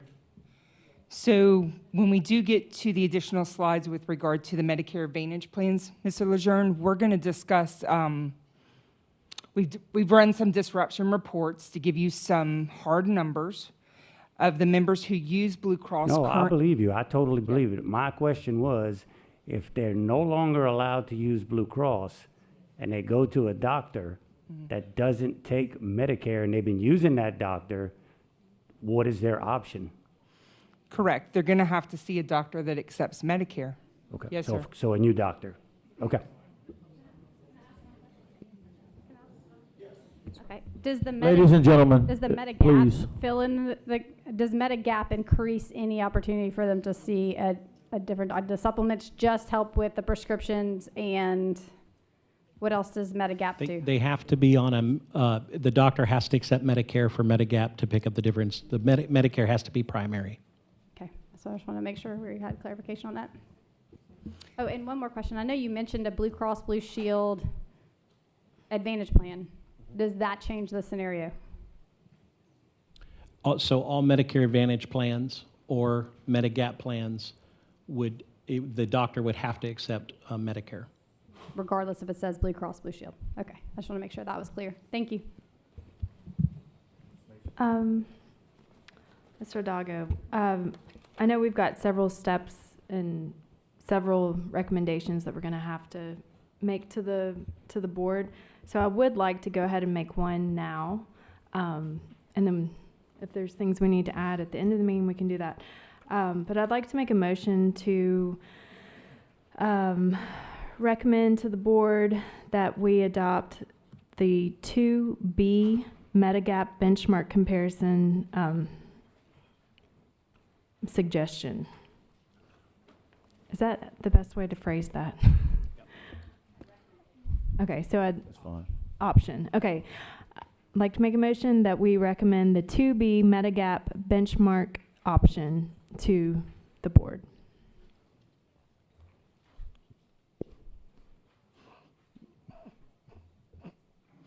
Can we go back over that? We have a motion on the floor. We'll need, and we can certainly discuss it, but, so I'm going to second that motion in order to get discussion. So we have a motion and a second that this committee recommend to the full board Option 2B, Medigap benchmark comparison option. To Mr. Lejeune's question, if you could please go over that again. Okay. So we use the Medicare, or we use Blue Cross Blue Shield Medicare gap premium plus the $20 deductible. We use that as the benchmark to cover the difference, and that brought us to a congruent rate of about $228. We use that as the basis to develop an update proposal of go from 2A to 2B. This gives an equal comparison for Medicare eligible retirees between the Blue Cross plan and a Medigap or a Medicare Advantage plan. It also fairly represents and equals out the cost, making it a neutral decision on premium and neutral cost for LPSS. Again, the deficit's going to require the multiple approaches. This now presents the rates accurately and concisely to reflect the actual cost for retirees and the option to save money by going to Medicare Advantage. This also highlights the minimum savings that could be achieved through the proposed changes. And that would be this column here, 2B. So the rates would go from 2A to 2B, and we would now also have this hybrid for those that maybe were thinking of going to Medicare Advantage in the past, but they didn't want to leave a spouse behind.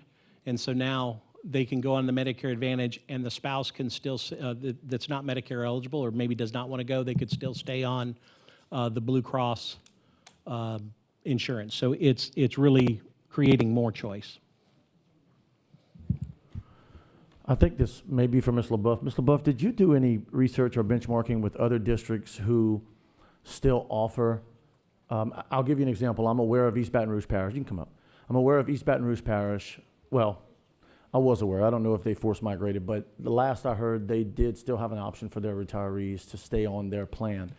Their premium is actually, from what I remember seeing, I'm looking at the B1M, the retiree plus one, was actually a little bit higher than the 623. If I remember right, it was in the 680s, but don't hold me to that. At any rate, it was not lower than what we're putting here. Have you done any benchmarking with other districts? Are you aware? Because the districts I've reached out to, Vermilion, Iberia, St. Mary, around here, are forced migrated. So there was no comparison. But I do know East Baton Rouge does still offer it, but the premium is in line or just a little bit higher than this one. Have you done any other research? Yeah, so St. Tammany Parish School System force migrates. East Baton Rouge, like you said, they do give the choice, but their premiums do sit higher.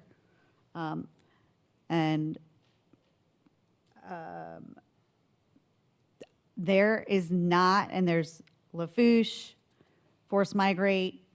There isn't, you and East Baton Rouge out of, I think we benchmarked about 13 schools are the only two that give the choice.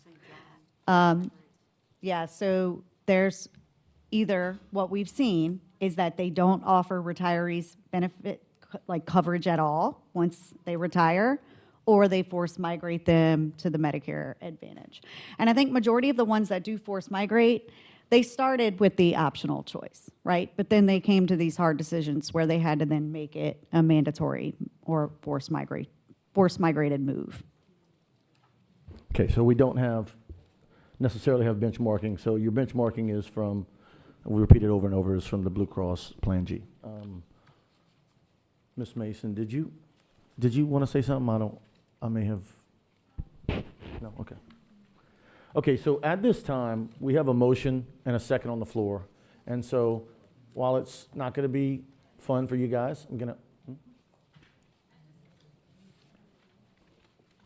I guess I just want to have one more time, maybe Trish explain, if we don't do this and we continue on the current path and the fund is depleted, what then happens when we're no longer able to be maintained as a self-funded plan? Do we go to Office of Group Benefits? How does that work? Can you explain? I may have to defer some of that answer on to Matt Dugas, but at that point, we're going to have to figure out where we're going to put the plan at. We're not going to be self-funded anymore. Office of Group Benefits is an option. I have reached out to them. I do have a lot of details with regard to it. The long and the short of it is,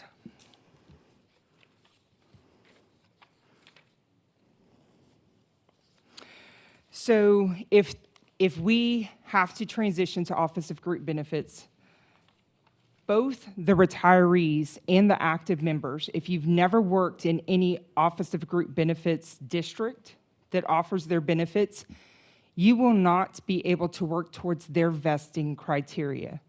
If you remember correctly, when we were talking about Office of Group Benefits, less than 10 years, they contribute 19%.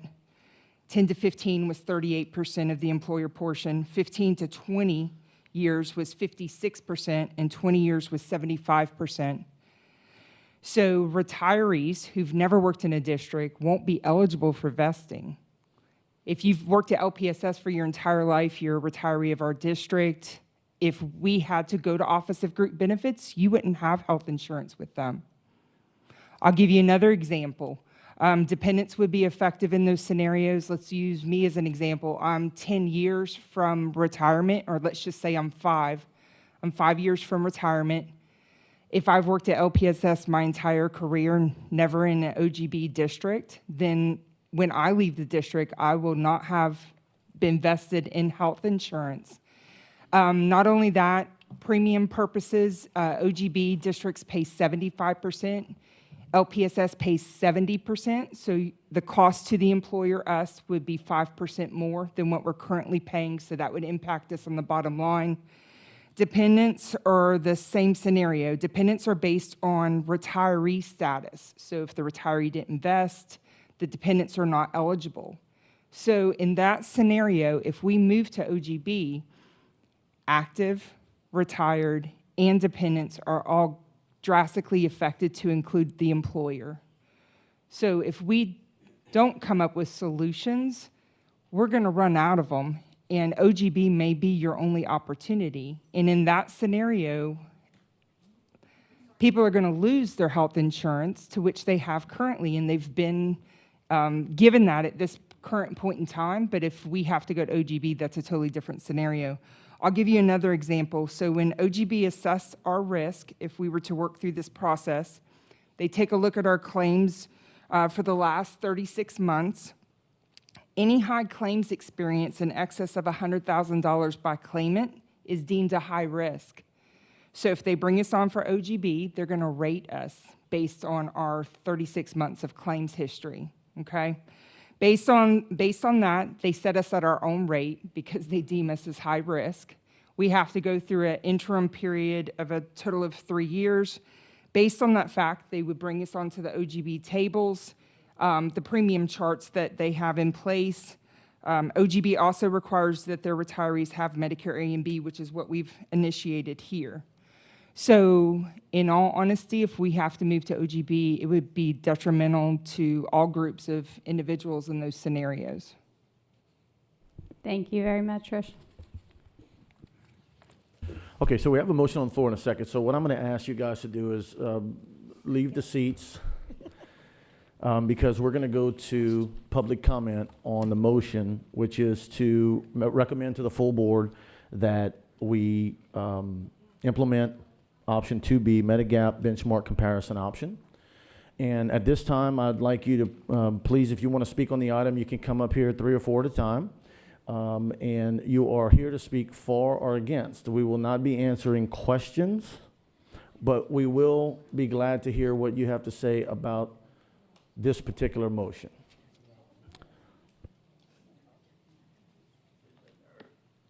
Please speak clearly into the microphone. I know when we speak, we hear ourselves well, but other folks may not. Clearly. Thank you.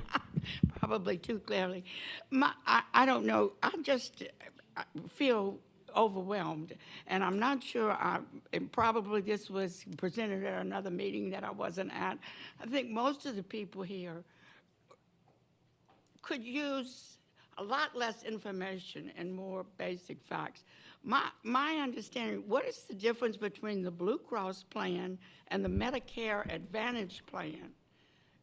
That's going to have to be in the form of a statement. We're not going to answer questions. If we do, we'll be here till tomorrow. You know, my big concern I've heard all along with advantage plans and this and them, that advantage plans, you can have, an advantage plan, you have an insurance company as your primary, and Medicare is your secondary. That is a big concern to me because, well, I mean, I think it's obvious that insurance companies are here to make profits. And they're offering a lot of things right now to a lot of people. But when it comes down to next year, when they find out that they've got a deficit, they can very easily cut what they're doing. I just would rather have Medicare be my primary as it is now. But I don't understand what a Blue Cross plan and a Medicare Advantage plan, I don't know what the difference is, so I can't speak to that. Okay, I just wanted to reassure you that this is very overwhelming and this is a lot of information to understand. And, we've been, as a board, and I know the insurance department, we've been trying very hard to make sure that everyone understands what kind of crisis we're in and what sort of decisions need to be made. So, Superintendent Touchette, do you have any thoughts on how we can make sure that everyone understands what exactly is happening here? Well, first of all, it's very alarming, and I apologize if it's just overwhelming and completely And understand. I think we all know that there's a crisis, it's just how it's. Ms. Betty, I love going to you be very addressed. much, but we're not going to be able to go back and forth. I'm sorry. Just So let me just state Well, I that said what I had to say for right now. and, I'm going to get with you know, staff. I think we need a lot more. thank you. I basic think he's going to maybe respond to it. I'll tell you, your Medicare is your primary. That is primary. Medicare is primary. That's not changing. So don't get confused about that. And if you are, here's the reassurance. Medicare is your primary. But Superintendent, if you'll With any continue. of these That's plans, correct. Medicare will be your primary. That is correct. Yes. You're sure. Medicare is not Period. going away. That is from the federal government. As Americans, that's what we get. We can't change That's it. not what we were told before. Well, I know. And so I'm begging you to consider where are you getting information from. It's- But Superintendent? Yeah. Just real quick, Medicare is our national. I understand Right. that. No, That's no, why I know. couldn't understand. So we cannot take that away. That is a nationally shared risk. Well, that's what I couldn't understand. Right. When they were What we telling Okay, have- us thank you. that Okay. it was gonna be All right. the other way. Boom. That's next speaker, please. We're not going to do, I'm sorry. I love you, but we can't go back and forth. I appreciate I you reassured saying you. need to Thank you calm very down much. because we Sir, need to if be you don't calm mind, take a seat and just speak clearly into the mic. Actually, you took some of her time.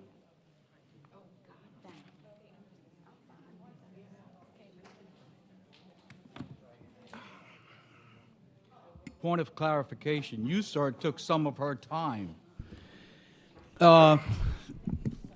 If I understand this correctly, a supplement, a regular supplement, would cost me $238 if I would get a Medicare supplement. Why haven't we looked into getting a group Medicare supplement for our people rather than an Advantage group? The problem that we have is with Advantage. It's not the supplement. We don't mind a Medicare supplement. You would be paying $238 for a Medicare supplement. Next year, you're going to be paying $245 for a Humana Advantage supplement. But you are wanting us to accept an Advantage plan rather than a supplement. You are not looking at what we want. You are looking what is the easiest thing for this school board to handle, and that's sticking us on an Advantage. We have given you 30 or 40 years of our lives for our children. You are sticking us on the back of the bus because you want to make it easy. You did never, ever look at a supplement for Medicare as a plain old supplement. You give us the $238 Medicare supplement that you pay for because you're paying for the $245 Advantage plan, and we'll agree with you. We'll go to the supplement. We'll give up our insurance with LPSS. Besides, it looks like it's not going to be that great anyway. Why aren't you listening to us? We've told you over and over and over that we don't want Advantage. You have 300 people who are saying they agree with Advantage. Now, doesn't that tell you something? Listen to us. We're not stupid. We're only 65. You're going to be 65.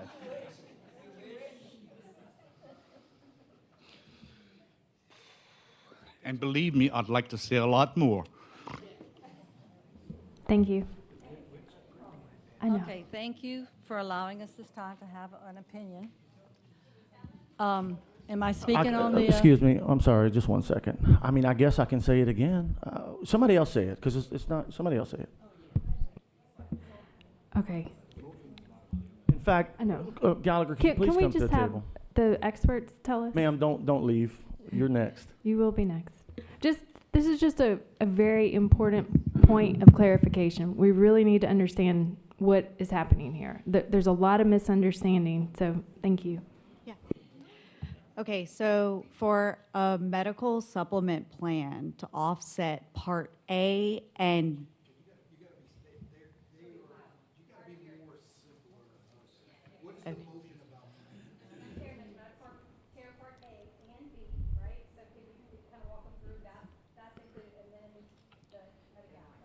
Okay. So you have to have Medicare Part A and B for a supplement or for a Medicare Advantage plan. So that's the first fact, right? So you're paying for Part B. If you have Medicare Part A and Part B, you have to purchase let's talk supplement first. You would have to purchase a supplement plan, or there are group supplement plans that can be offered that typically run around $230. However, that only covers your medical care. It does not cover your pharmacy care. You then have to go purchase a supplement Part D plan that can range between $300 to $600. So the premium with the supplement Part D and the supplement that offsets Part A and B significantly outweighs the cost of a Medicare Advantage program. I hope that helps, because we can't give you the price of the Part D because it varies. But what we do know is the cost of the Part D program is the most expensive of the entire supplement program. So the premium for a Part D, even group coverage, is going to be more expensive than the medical supplement part. So are you saying that with Ms. Gardner, you're saying with Part A, then Part B is what they're paying for, the $174, whatever is a month. So you have the A and the B. But the supplement will only cover medical. It will not cover prescription. Correct. You have to buy two supplements, one for medical Correct. and one for prescription. But, I think I was trying to simplify.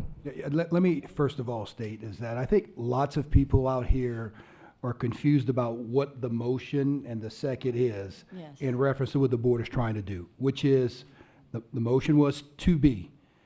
Can you just be very simple and just say, okay? Can they put that back up there? Yes, so we can yes, see ma'am. it? I think that's the question, right? Yes. I don't think Well, that's people not my understand question, what the motion is. Yeah, I'll give it a shot. So the goal of the motion, your Blue Cross commercial plan today is acting like a supplement. Yes. Okay? Your Medicare is going to be primary and the Blue Cross plan is secondary. So it is acting like a supplemental plan. The goal of the premium discussion is to get the prices in line with what the market charges for a true supplemental plan. That's not the one I'm talking No, about. ma'am. No, ma'am. This You'll is the have your motion turn. on the floor. This is what talking we're about- talking about right now. But it is what she's talking about. Ma'am, you will have your turn. I will ask you to wait. I'm just trying to clarify it for the people sitting Yes, behind ma'am. me. Yes, ma'am. Now, Does that help? I'm sorry, say again. we're going to keep order in here. pull up the pricing. Every one of you are retired teachers, and you all kept order in your classrooms, and I'm just asking to keep order in here so that we can get the answers to the questions.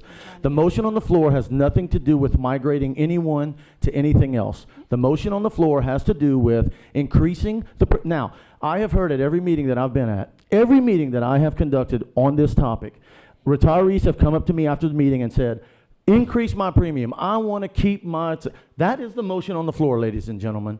It's an increase in premium to get in line with the market cost of insurance so that you have the choice to keep the Lafayette Parish school system insurance, or you can come to the school board office and visit with the insurance department to learn about the truth about the Medicare Advantage plan. We are not forcing anyone onto Medicare. Does that, thank you. Thank you. So, ma'am, it is now your turn to speak for or against the motion, which is to recommend to the full board that option 2B, Medigap benchmark comparison, be implemented, which would increase the premium to Medicare eligible retirees who stay on Lafayette Parish school system plan. You now have the floor. Me? Okay. Well, what I'm trying to say is, from what she just told us, if you have the Blue Cross Blue Shield supplement and the Part D would not cost as much as what you're trying to charge us right now on that 2B. I think 2A is a lot more feasible to us at this point. But that's not what I want to say, okay? It's because y'all brought this up. I was an employee for 36 years, and my mother was an educator also for 40 years. Never in our lifetime did insurance tend to be a problem. The school board always found a way to supplement or to take care of us. Even in the 80s, when there was a recession going on and we were faced with the asbestos abatement, they passed a tax in this parish to take care of the asbestos abatement and also to take care of insurance for the teachers. Some of these other parishes around us do not have a tax paying for their insurance premiums, and that's why they had to force migrate their teachers. So we're asking you to consider this. Okay, the most important items to families are food, shelter, health care, and insurance. Please consider this when you vote today. Medicare pays for 80% of the cost of the Blue Cross Blue Shield payments for retirees. Blue Cross Blue Shield only pays 20%. What your big concern here was that too many teachers were going to doctors that were not covered by Medicare. I'd like for them behind me to not say a word and raise your hand if your doctor does not accept Medicare. Are you raising your hands? If your doctor doesn't accept Medicare, raise your hand. You to speak to the committee, so ma'am, not the they're crowd. accepting them. So I don't buy your argument that we're spending too much money on doctor bills that are not paying Medicare, and Blue Cross Blue Shield is picking up the whole amount. This is a totally unfair burden that will be placed on the elderly retirees. Many of you do not realize that retired teachers do not receive any cost of living increases. Social Security doesn't give us cost of living increases either. Their cost of living increase is to pay your new premium on your insurance coming up the next year. I'm sure with the increased tax receipts that you're going to receive this year and rolling forward your millages, you can maybe find a method to help us not have to go to this extreme. I would also like you to consider the fact that Becker's, which is an extremely well-read magazine concerning health care for hospitals and doctors, has said that they are dropping the Advantage plans due to excessive prior authorization and denial rates. And that's why we do not really want the Advantage plan that you're trying to send to us, because every doctor we talk to says, stay away from Medicare. I've called teachers from out of state, and they say the same thing. So please consider that. Thank you. So let me say this. We are going to speak only to the motion on the floor. Let me remind you, the motion on the floor has nothing to do with switching to Medicare Advantage. Nothing at all. Let me repeat. The motion on the floor has nothing to do with switching you to Medicare Advantage. There is no motion at this time at all. There's no motion at this time at all to force migrate you. The motion on the floor that we are going to speak to or against, and again, we're going to stick to the topic, is that the board consider approving 2B, Medigap benchmark comparison option, which increases the premium for Medicare eligible retirees who remain on Lafayette Parish School System insurance. Ms. Mounts? I want to speak to the fact that I have attended every one of these meetings, and it pains me to say it, but I agree with Mr. Hidalgo. Every one we have come to, we have said, we want a choice. We don't want to be mass migrated. If I understand the motion correctly, this is the choice that we ask for. We do not like the cost increase, of course. No one does. You all approved the option 2A at the September meeting, and I understand the rationale behind what you're trying to accomplish with the 2B. I support the concept of Ms. Mason's motion. I understand the reason behind it. I think the benchmarking goes beyond what I anticipated it would be, because if I went to buy an individual plan, it would cost $288. And if my husband went, it would cost $288. But this is going to cost me $632. So, but the reason for that, as I appreciate it, is because those $288 plans do not include anything for drugs or prescriptions. So we would then have to take what would be about $500 plan we would buy on the open market and add the drug plan to that, which would get us probably close to the $623 that you're offering. Ms. Mouse, thank you so much.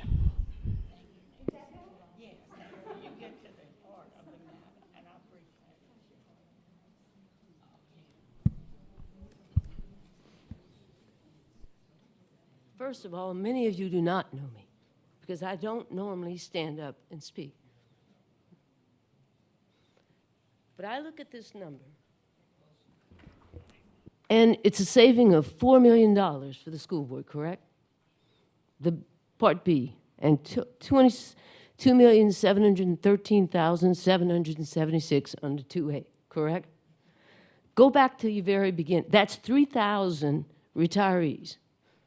Go back to your first page. You have 7,000 employees who are currently working, but your savings is not $2 million. So you are taking 3,000 employees to save $4 million, yet you're taking 7,000 employees to save $2 million. And we have dedicated 30 to 40 years to this district. Many of us, the entire 30 or 40 years. When I signed my contract in 1976, it was that I was going to have insurance that I could afford. And many of these people did. You are throwing us under the bus so you can keep the new teachers happy and their salaries don't go down and their insurance up. But we have lived through 30 years of that or 40 years of that already, and you're throwing us under the bus again. I had years when my salary was decreased, or I didn't get an increase for 7 years. We have gone through it. You're making us go through it again because we are bearing the brunt of this. If we have retirees who are using Blue Cross as the primary, you should have stopped it. Because under this current plan, they can't do that either. Why did we allow retirees to use Blue Cross as the first one if they had Medicare? Because that's what you're forcing now. You should have done it in the past years. And you should be doing that now. So we aren't at this point. I don't like screaming. I don't like talking in front of people. For 29 years, I taught high school students. For 4 years, I taught teachers who didn't know how to use computers to effectively use them with students. But I never, if I would have screamed at my students, I would have been brought up to the principal. You screamed at us a minute ago. Thank you. Your time is up. Mrs. LaBeouf, would you please come to the table? Yeah. I have one point of clarification. We have 4,350 employees, not 7,000. Thank you. And we have 400 on Medicare Advantage. Ms. LaBeouf, we spoke to this at a previous meeting, but I know that not everyone sees all the meetings. Unfortunately, we are not able to stop any a Medicare eligible person from utilizing LPSS insurance as primary. That is correct. Yes, sir. Oh, again, what is the amount last year, that is in question, that a Medicare eligible retiree did not utilize Medicare, they just utilized LPSS? When we pulled the data last time, it was $2.4 million.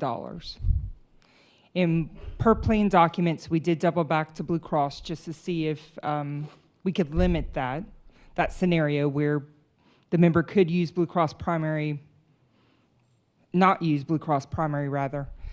It's not possible. We cannot set limitations under the plan.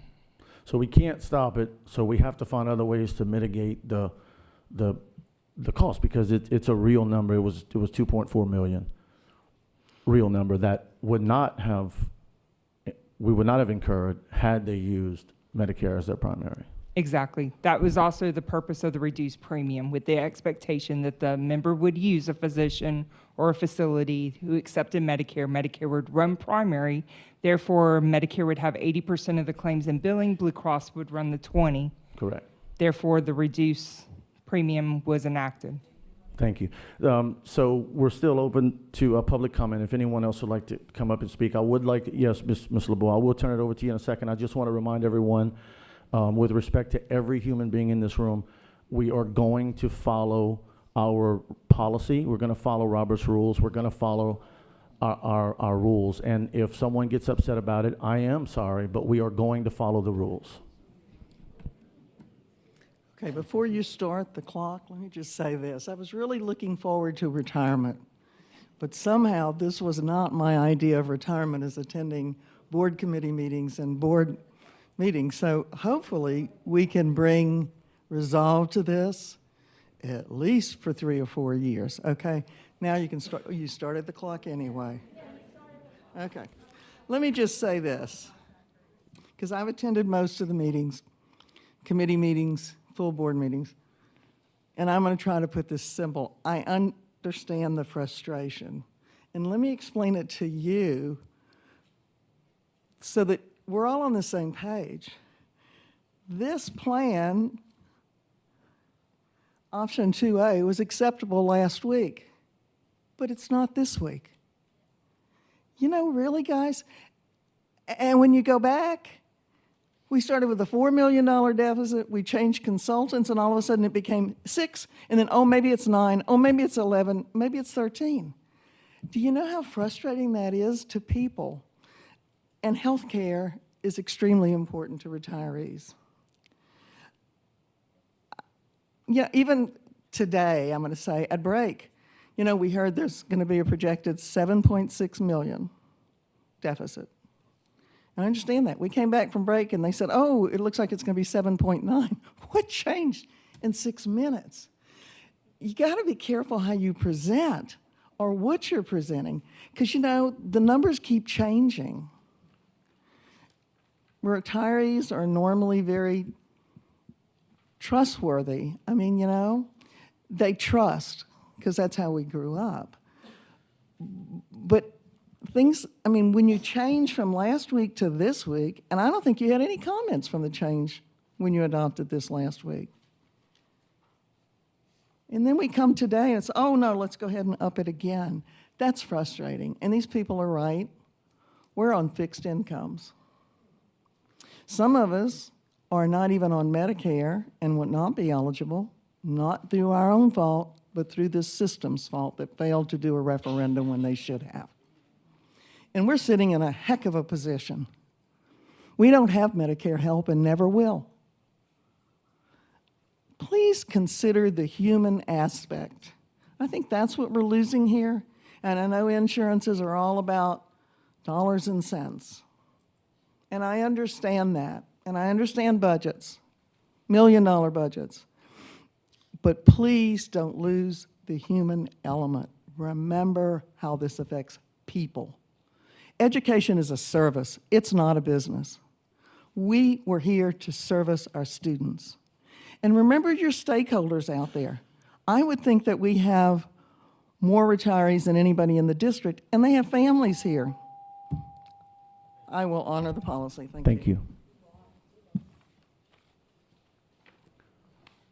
Is there any other public comment on the motion on the floor?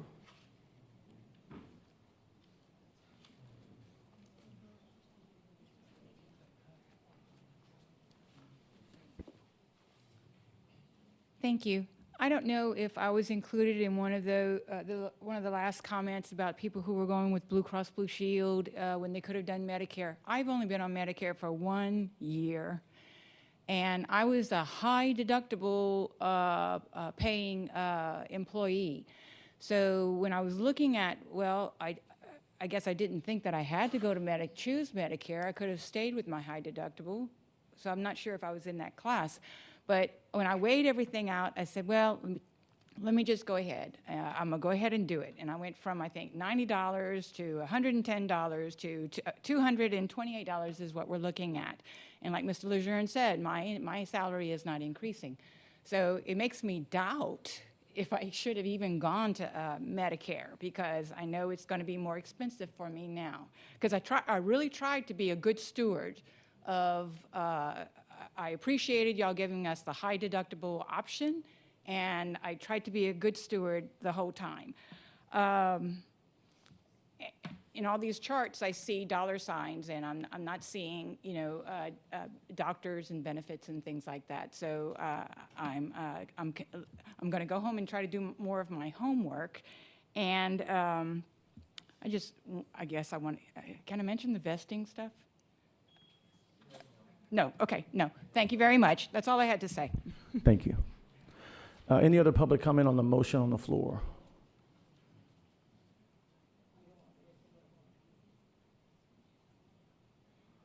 Any board member, committee member, superintendent comment?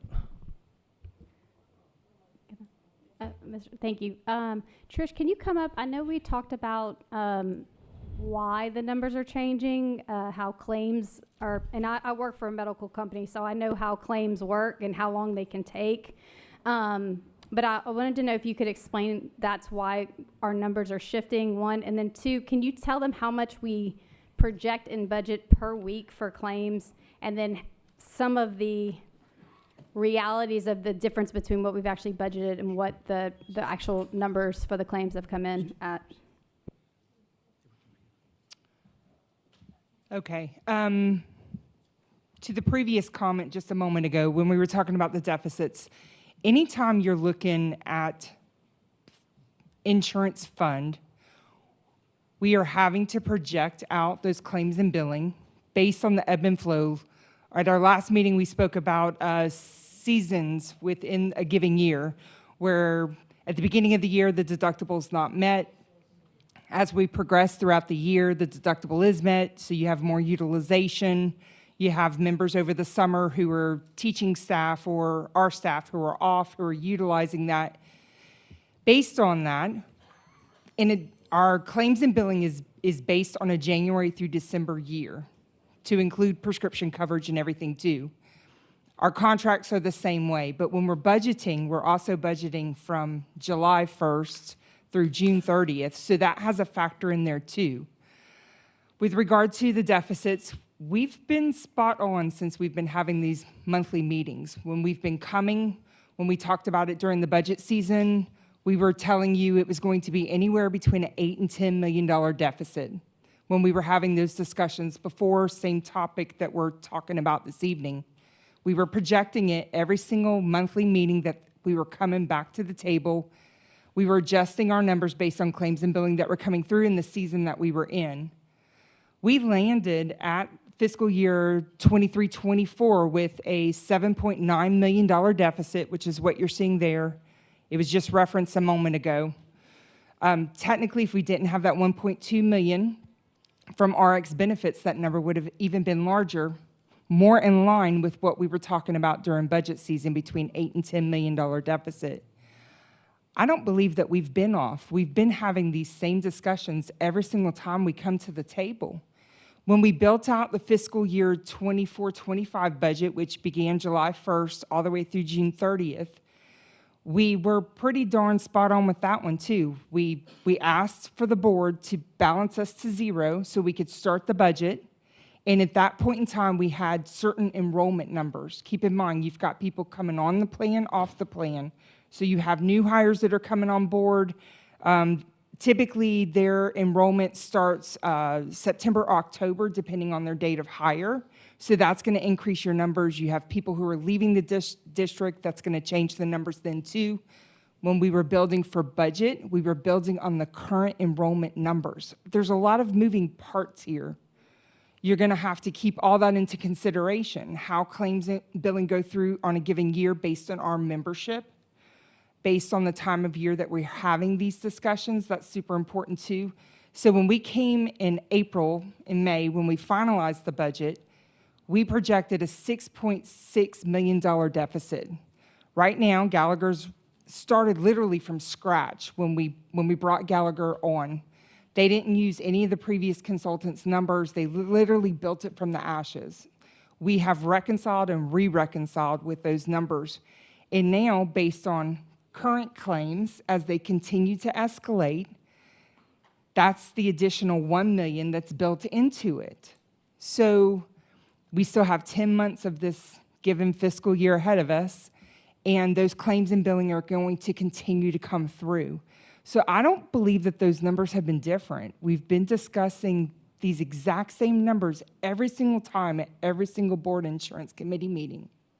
And they're on the screen for you. Perhaps there was some confusion with different fiscal years a moment ago, but 7.9 when we ended last fiscal year, to which we had to transfer $6.6 million just for that. Keep in mind, the auditors were here earlier this evening, and they still have to reconcile our books. Right now, when I came last meeting, we have a $2.9 million fund balance right now, but that's, in my opinion, that's going to be dissolved because there's going to be claims and billing still coming through. So no, we've not been wrong with the numbers. We continue to say the exact same thing every single time we come. And can you clarify, if you have a surgery today, is that claim going to show up for that month or the next month or the next month after that? How long does it take for a claim to actually get processed and come through? It's got a lot of factors involved in that one too. But Who's it's not processing you're not it? going to know No. in 10 days, you're not going to know in 30 days. It's No, gonna take it a while. could be 3 months. It could be 4 months. Really just depends on what it is, who it's processing through. It's got a lot of factors involved in it. So And again, that's why we call them run-out claims. We know that they're there. They just haven't come to date yet and posted on our books. So they're still pending. They're still coming our way. But no, it takes a bit for them to process through. Okay, and then I know you said something about you budget approximately $800,000 a week. Is that right, in claims? And has it ever met $800,000 or consistently exceeding $800,000 of claims per week? Gallagher may correct me on this statement, but I believe our weekly bill run maximum in order to stay in budget is about $850,000. Week? Yes, a week. And So we're exceeding that. we are. I opened up the weekly Yeah. bill and we're over $1 million this week. We were over $1 million last week. So it's consistently at the higher numbers based on claims and billing that are processing through. Yep, so I just want to let everybody know that we're budgeting, $3.2 million a month in claims, and we are consistently going $4 million and above every month in claims. So I know somebody said earlier, we don't understand how the numbers are we are consistently at $4 million in claims at a minimum a month. I'm sure some months are during the summer when people are having many more procedures and stuff, as Trish pointed out, those cycles are going to be a lot higher. But yeah, so I just wanted to clarify for somebody earlier that said I don't understand how this is costing so much, and that I just wanted you to reassure us that those numbers have been consistent, and then we are having a projection that we believe is an excessive number for a projection, and it's actually exceeding that number. So thank you very much, Trish. Thank you for letting me ask that. Jeremy? Committee, board members? With that said, no. Okay, 3 minutes. You started me early the last time. Okay, real quick, just a clarification. It was 2 million almost like every other day for a short period of time, a 2-week period. That's pretty hard to believe. And those of us that were sitting, there were several of us sitting in there, okay? And I know they were trying to find their way because our consultant had been let go, and the other consultants in that firm, I mean, it was pretty confusing to a lot of us because it was the conversation, and that's what I'm talking about. I know claims go up, and I know they don't come in the same month. I mean, I'm well aware of that, but I'm telling you, there was a lot of confusion out there, and it's like, okay, what is it today compared to 2 days ago? Thank you. Thank you. Oh, I'm sorry. I know I'm going to be the bad guy again. Public comment goes first, then board comment. Ms. Landry claims she lost some time. We're going to vote. Call the roll. I'm using up the rest of her time. Mr. Hidalgo? Ms. Mason? Yes. Mr. Lejeune? No. 2 for, 1 against. Motion carries. At this time, I'll read some of the questions. There's a few of them here. Number 1, does the Blue Connect plan apply to all active employees as well as for all retirees not eligible for Medicare? Yes, the Blue Connect plan would apply to anyone that is insured under the Blue Cross coverage. Under the Lafayette Parish school system Under the coverage. Lafayette Parish school system coverage, excuse me. Another question here is, for retirees, Blue Cross plan typically only pays 20%. What percent of claims are for retirees, meaning the total amount of claims? What percentage are incurred by retirees? And are premium increases for retirees supplementing employees' costs? So 2 different people need to answer that. If you can answer the first part, and then if Ms. LaBeouf, if you can come up.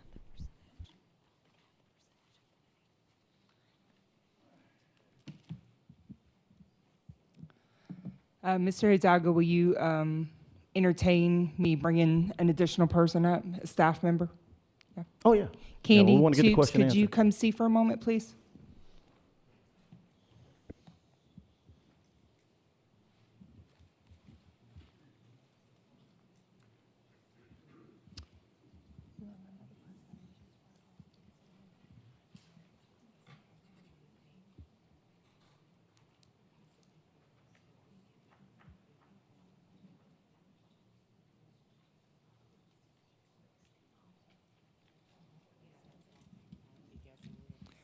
Mr. Hidalgo, if you give us a few moments, we could probably pull up that information. We're double checking on the percentage, is that okay? Yes, as long as, yes, it is. And I'm sorry, was the other question directly for me or for Gallagher? Well, whoever can answer it. For retirees, Blue Cross plan typically only pays 20%. We're talking about, I need that. Co-insurance. What percentage of claims in totality come from the retiree population? That's what we're going to double check for Okay. you. Ms. Candy's going to pull it up. And the question is, are the premium increases being proposed here for retirees supplementing active employees' costs? Are they asking if we're increasing the premium for retirees in order to not increase the premium for actives? Is that perhaps the question? So, let me take a shot at it. The answer Okay. is no. The premium increases being proposed, well, what just passed, was not at all related to offsetting the cost of actives claims. Zero at all. And so I think it's going to be a little easier to understand once you come up with the data that you're going to come up with, so then now we can really monetize it. And so the short answer is no. Premium increases that passed are not to supplement active employees' costs. It may take a few moments if you want to hit any more questions, Mr. Hidalgo. I do. I'm trying to find a question that was asked earlier. Mr. Dugas got me an answer. I apologize. It was here somewhere. Oh, got it. Can money budgeted for capital be transferred to the general fund? And the answer is 1/2 of the money from the 1965 sales tax for capital is used for operations. That cannot be transferred. The remaining half can be used for capital, operational purposes, as determined by the board. So 1/2 of that 1965 tax could be transferred to the general fund. I'm talking about 65 because the question has to do with capital. It does not have to do with the insurance fund.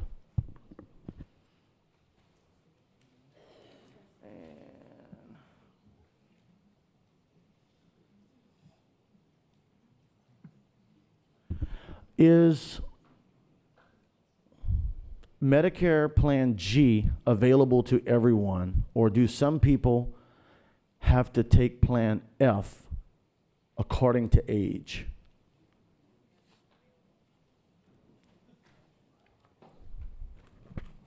I'm trying to recall, there are multiple Medicare supplement plans. There were 2 that got discontinued due to someone turning in the age of 65 at some point. But at this moment in time, I don't have specifics. Do you know the specifics? Yes, F and N is where they basically grandfathered and said that, at some point, you can no longer get that plan. So. Not G. Not G. Okay. Anyone can get G. That is correct. That's what we're looking for.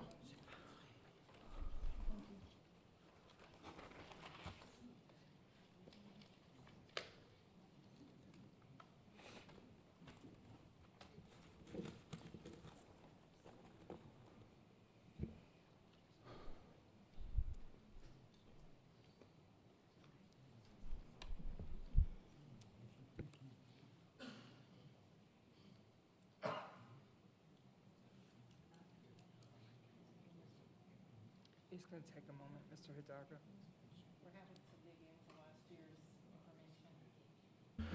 Okay, thank you. I think it's an important question if you can get it.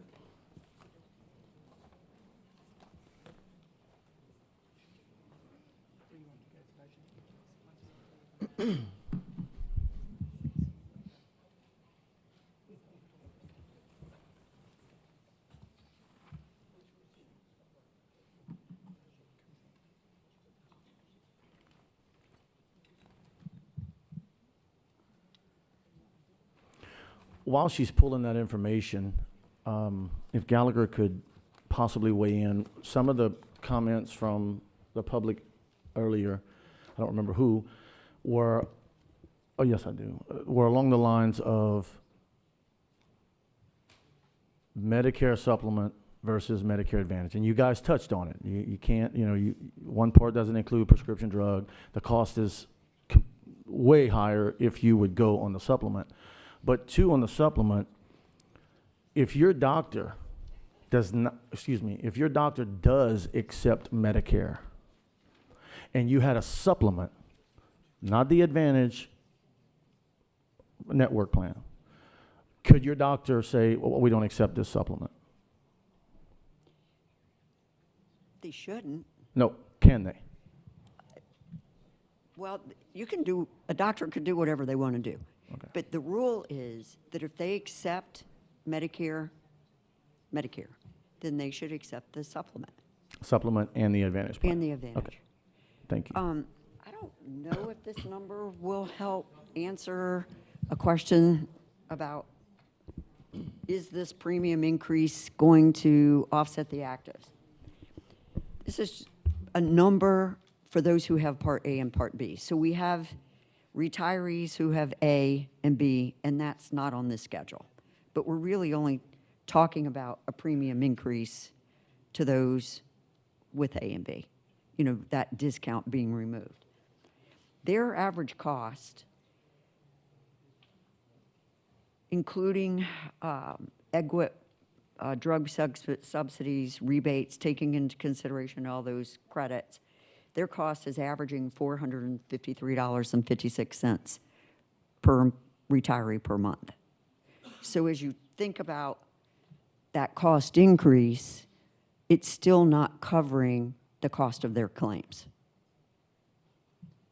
That might be a simple enough answer for you. It's a simple answer, but then we can put it into perspective once we find out what the percentage of the claims in total, and this, to be clear, this is not my question, this is a question that was submitted. So once we find out that percentage, to me, it helps put it all in perspective.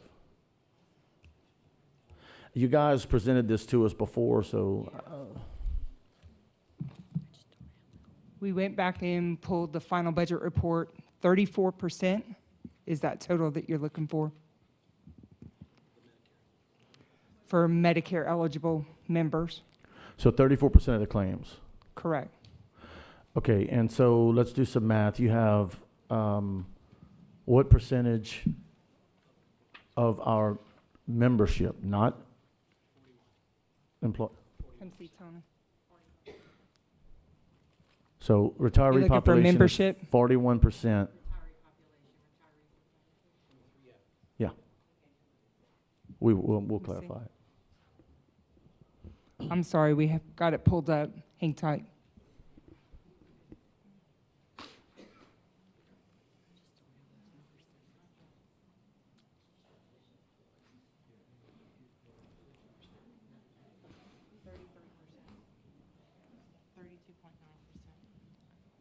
Okay. The total membership? That's what it, yeah.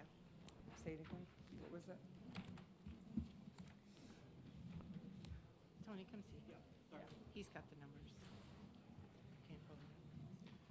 It's roughly 2308 Medicare eligible out of the 7,000 contracts, and that comes out to roughly 34%.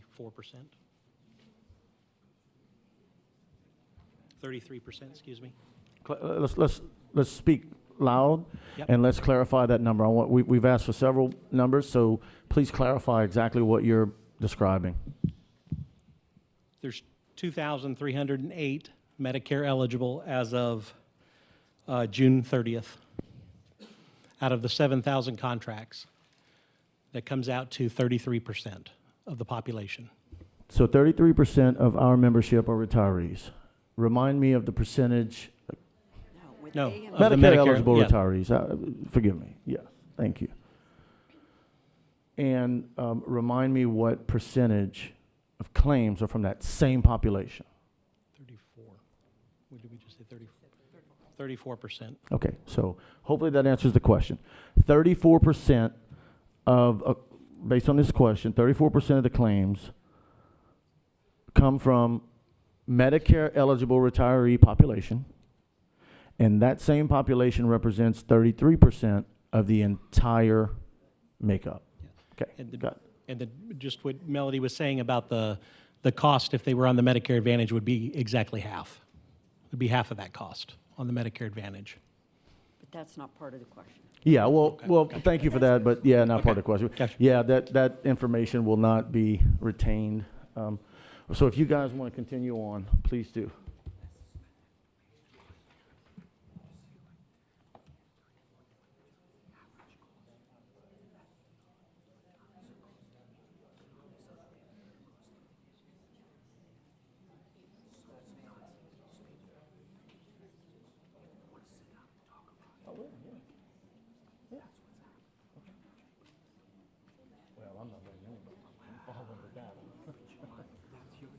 I'll keep it, thank you. All right, yep, put it in a little bit higher gear if we can. Okay. All right, the next few slides will be focusing on the actual Medicare Advantage renewal under your current voluntary optional situation, and then we have some additional options to consider.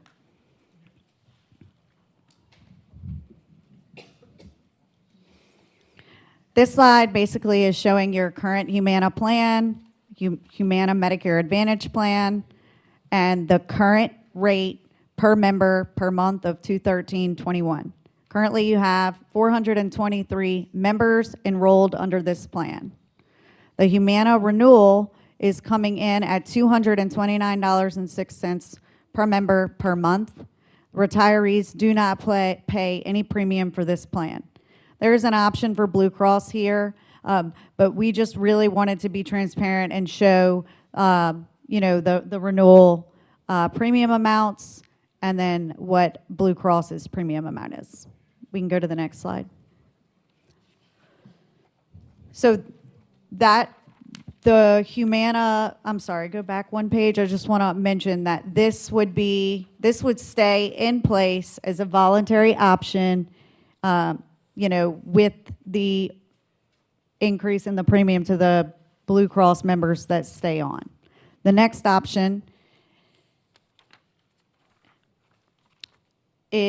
would be a automatic or mandatory migration or enrollment into one of these three options, either option 5A, 5B, or 5C.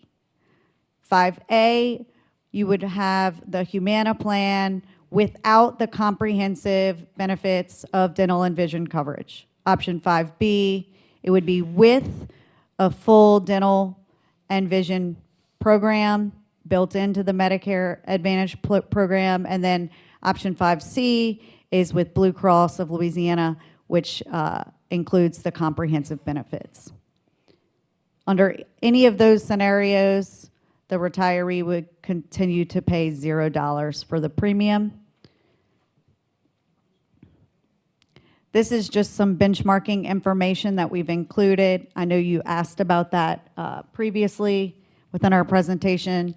We do have this here.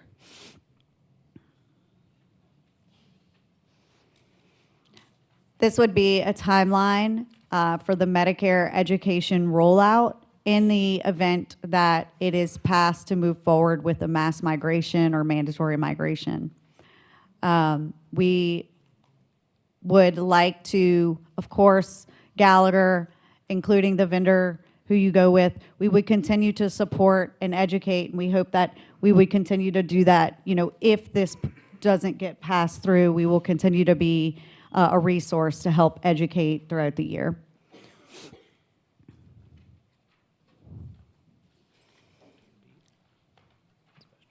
Any questions on the Medicare Advantage information? So just to be clear, on option 5C, we would not be utilizing the Humana? That's correct. That would be Blue Cross of Louisiana's Medicare Advantage program. I want to, highlight, though, that Blue Cross of Louisiana doesn't have a program where the medical out-of-pocket is $0. Theirs would be a $1,000 medical out-of-pocket maximum, and they do have a $50 copay for emergency So meaning rooms. 1,000 There is no other benefit better with Blue Cross of Louisiana than this plan shown on this slide, So it would be 1,000 out of pocket per year. per year. And when they need to go to the emergency room, just a $50 copay. That is correct.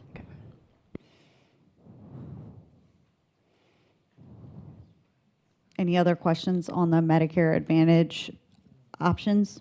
Yeah, and wanted to add a side note that the carriers won't allow you to have both, right? So they will not allow an employer to have both Humana and Blue Cross. So it's, not an option to offer both.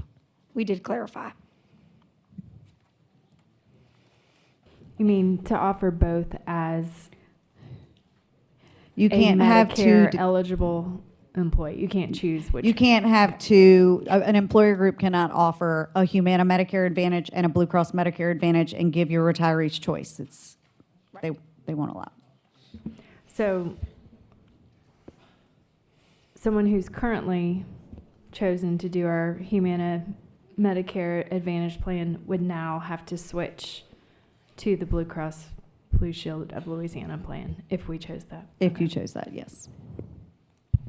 And that person would have now an out-of-pocket and a copay.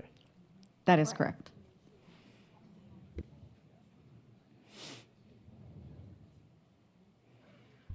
And the premium's higher. The premium is higher to the school system, yes.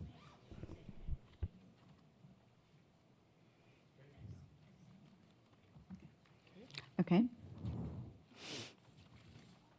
All right, these next few slides, you guys voted to bring it to the board already. You already voted on these.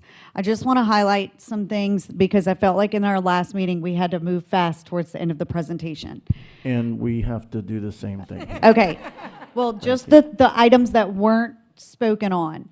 This Surgical Center of Excellence, the Surgery Plus, it cannot be implemented alongside if you guys vote to implement the High Performance Network. Okay, so if you do not move forward with the High Performance Network, this can be put in place. If you move forward with the High Performance Network, this cannot be implemented.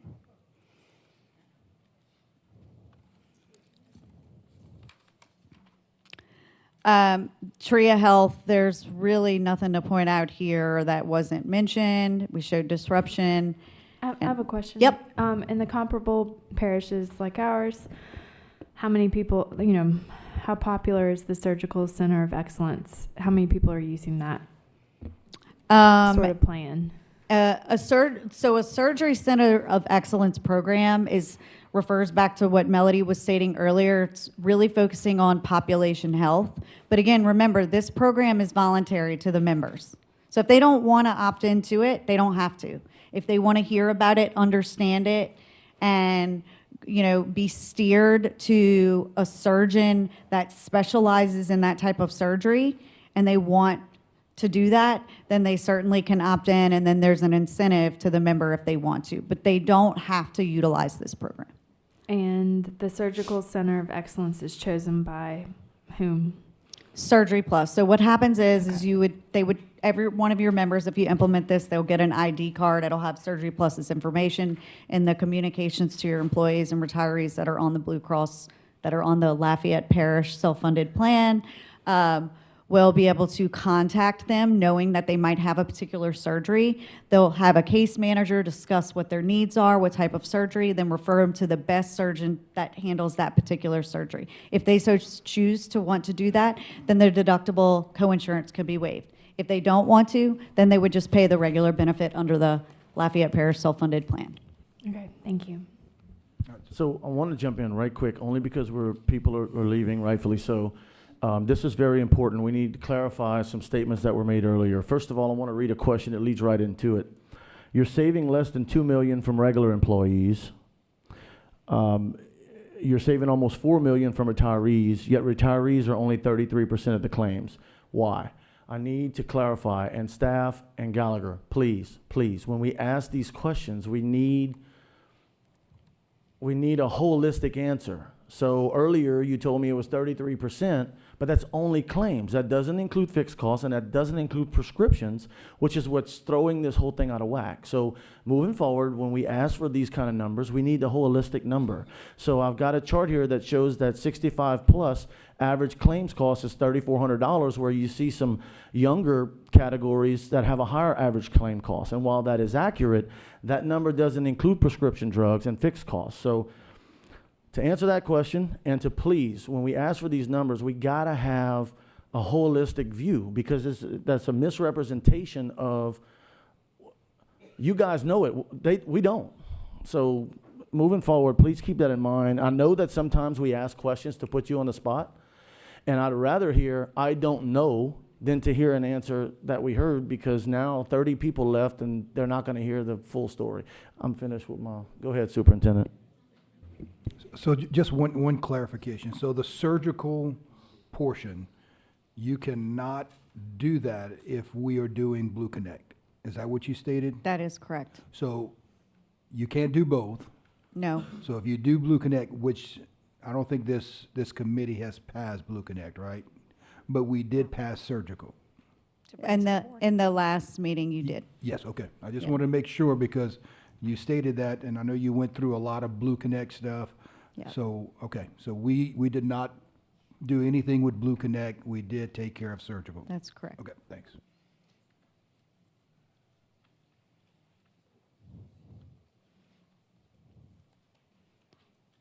And then lastly, you did pass this to move to the board as well. This is the dependent audit.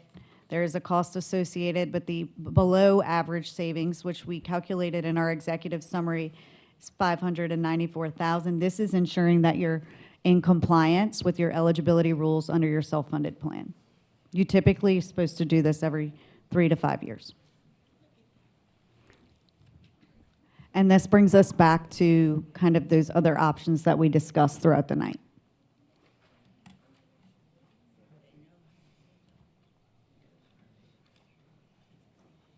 Whoever wrote this last question, please come, if you don't mind, come up, see me, please.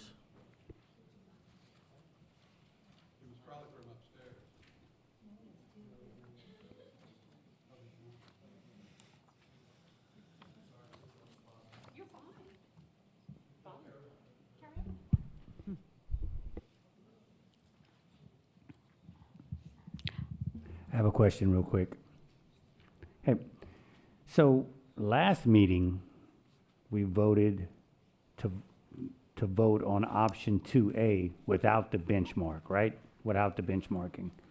And so this meeting, we're also voted to vote on the one with the benchmarking, right? So we have both of those options to vote on the 9th?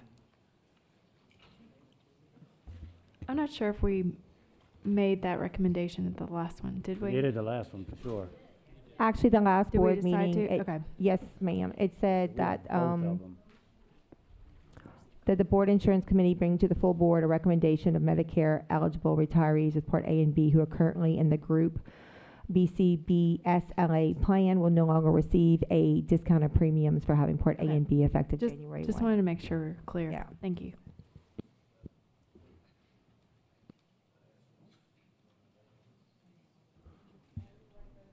Yeah. Well, we can, but this clearly trumps the first vote. In 1 second, please. Just hang out right here. Gallagher. I hope that doesn't insult y'all. Gallagher. How often is a patient for Surgery Plus sent out of town for a surgery?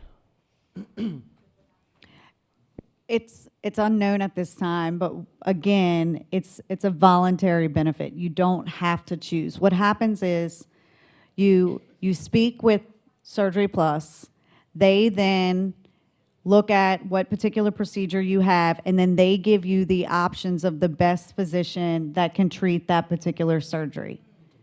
If you want to travel to Baton Rouge or New Orleans, then you can under the Surgery Plus benefit. But it just depends on the different types of surgeries. As you can see here in Lafayette, there are surgeons that can do joint replacements, spine, other orthopedics, and things of that nature. But again, this is an optional benefit on top of your benefit plan. So there's no disruption to the employees.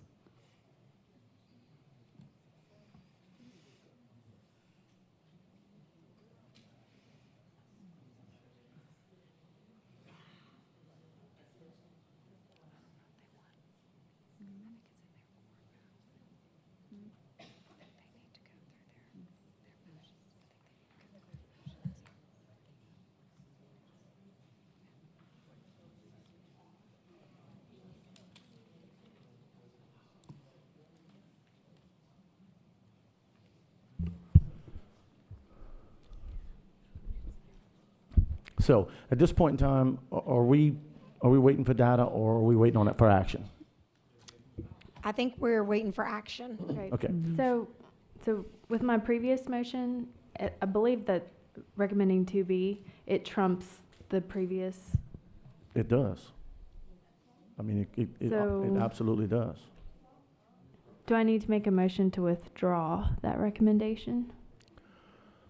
If you have Robert's Rules books handy. Yeah, we'd have to rescind that vote. To rescind?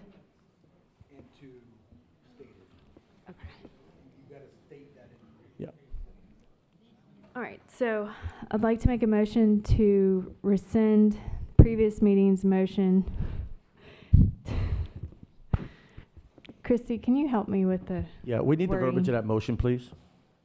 Might have it right here. The last motion at the September 18th meeting was that the Board Insurance Committee bring to the full board the recommendation that Medicare eligible retirees with Parts A and B who are currently on the Group BCB SLA plan will no longer receive discounted premiums for having Parts A and B effective January 1st, 2025. Ms. Mason, am I to understand that your motion is to rescind that motion? Yes. Okay.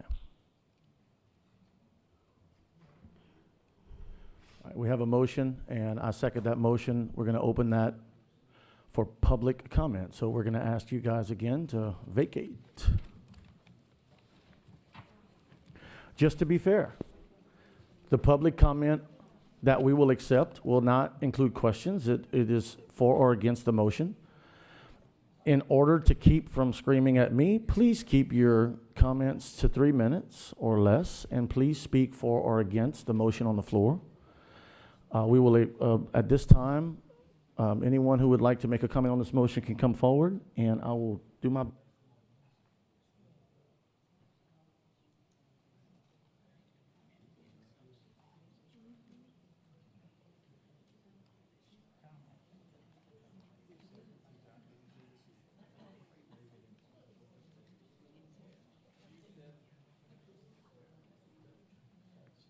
Okay, since I feel that the Medicare people, I realize that we may have more that you're paying for right now, but the purpose behind Medicare and Social Security is that the younger people who are working will help to pay for the cost of the elderlies, and that's what's happening right now.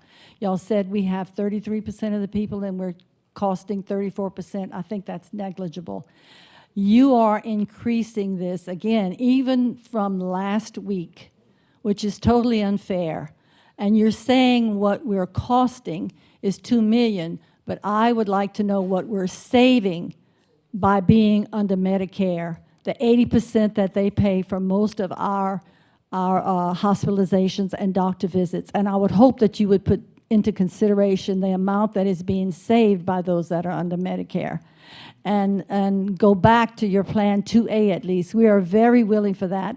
And I would hope that you would also put into this that if ever we would become solvent or try to pass a tax that maybe would alleviate some of this burden on your constituents, that you would be able to rescind this cost that you're putting extra on the people that are trying to save you money by being on Medicare.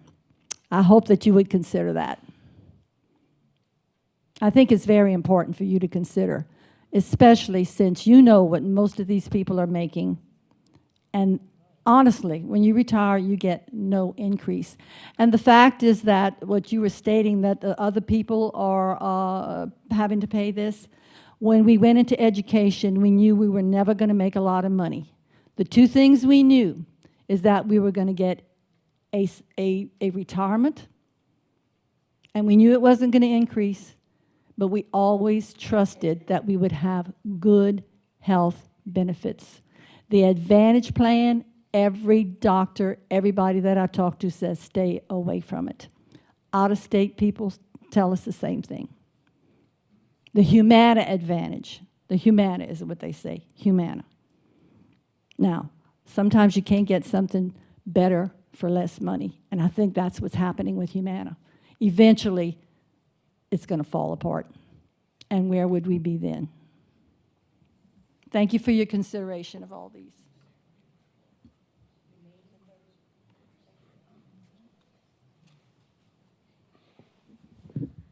I would hope that before the full board meets in a week, we can, on our own, go to insurance companies and price to make sure that 288 that we've increased is a reasonable number, and find out what a drug plan, if you buy it individually, would cost, so we can examine whether or not that 632 is in fact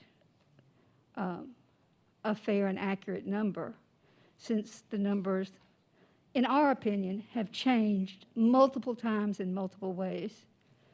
I really think that part of the problem is, for a decade, we didn't have a problem with insurance. We really didn't. From 2015 to this year, it increased 1%. And it comes as a shock to people who are on a fixed income. My heart also goes out to the active members who didn't find out about this until this week, I guess, and haven't been able to be a part of all the meetings that we had at 9 o'clock in the morning. So I would just hope that we can go out to insurance salespeople and find out exactly what the cost would be, so we have more information by next week.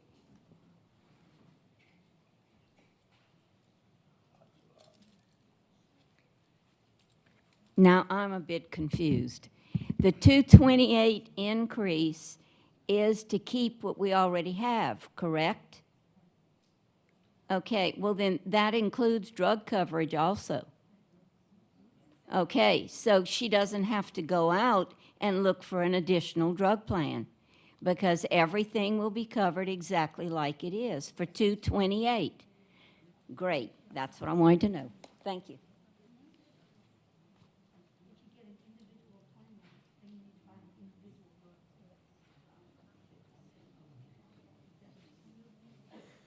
One thing I'd like you guys to consider when you play with these numbers. You're talking about 200, whatever, the amount you're increasing us by. But Medicare itself is also $177. When you look at retirees, when we started off, I was making $500 a month. That was my take-home pay. Those of us who retired 15 or 20 years ago, I've been retired for 15 years, but I taught in this parish for 33 years, the only parish I ever taught in. My salary was not that high when I retired. And that is a position many retirees are in. We're not making $50,000, $60,000, $70,000 a year. I was making in 1976 $500 a month. Now you put that into retirement. It took me 30 years to get to $30-something thousand a year. Now you figure 75% of that, and less than that if you let your husband be the beneficiary. So every time You add another bill to retirees, to people who spent 30 and 40 years in this district. Look how much money you were taking away. You were just looking at numbers to save the district, but you're trying to take more out of the people who are making less. Stop looking at just numbers. Yes, you have to balance. But look at who you are affecting.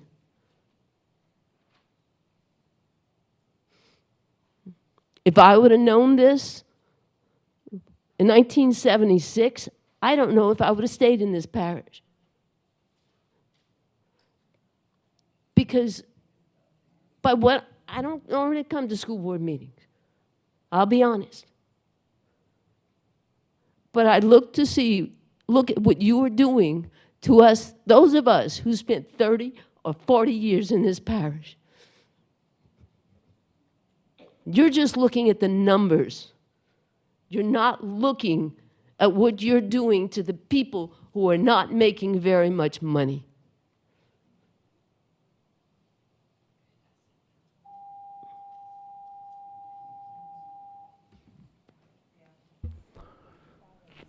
Ms. LaBeouf, if you can come back up.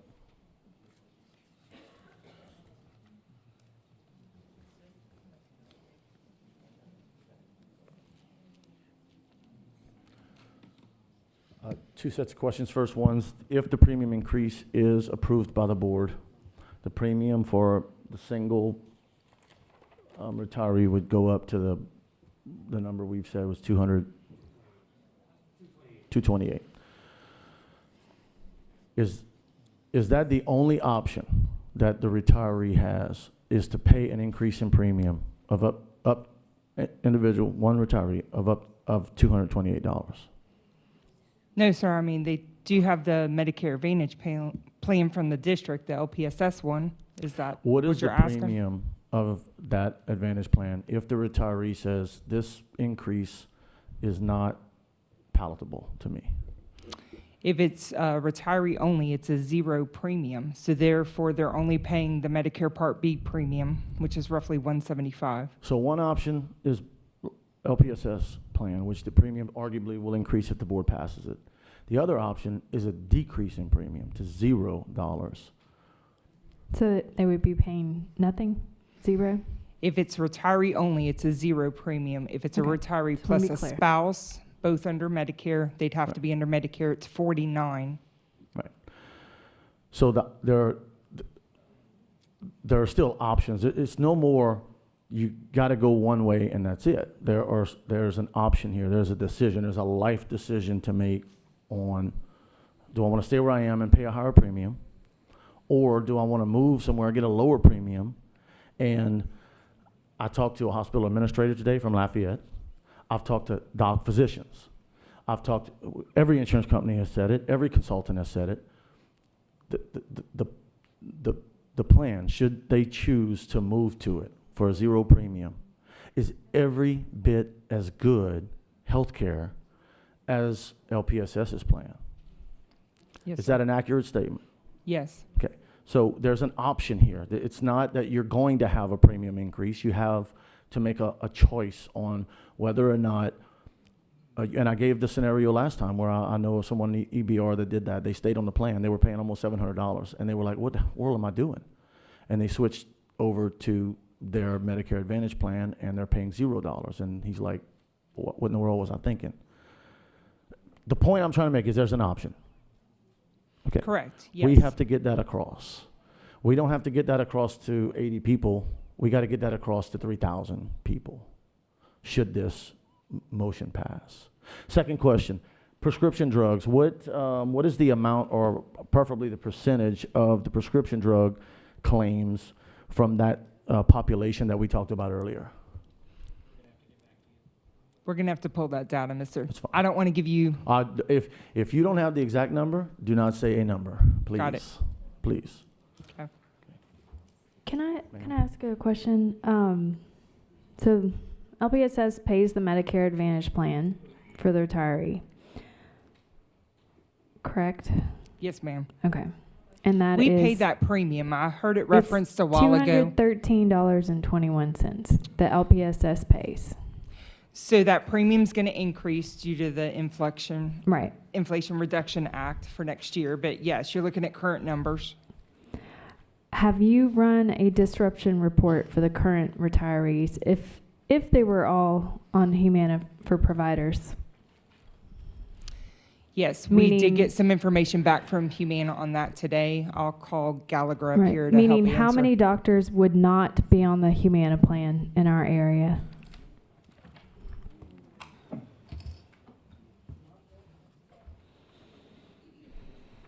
Okay.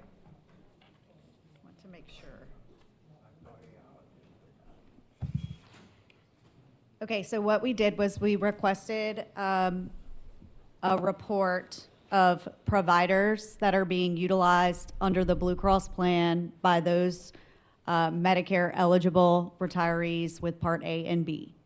So we had them send us a full claims dump with provider information included, and we sent that to Humana to do a disruption analysis to show us who accepts Medicare and the plan, who would not accept the plan, let me just read it so I can read it verbatim. So the attached completed provider disruption file states the following.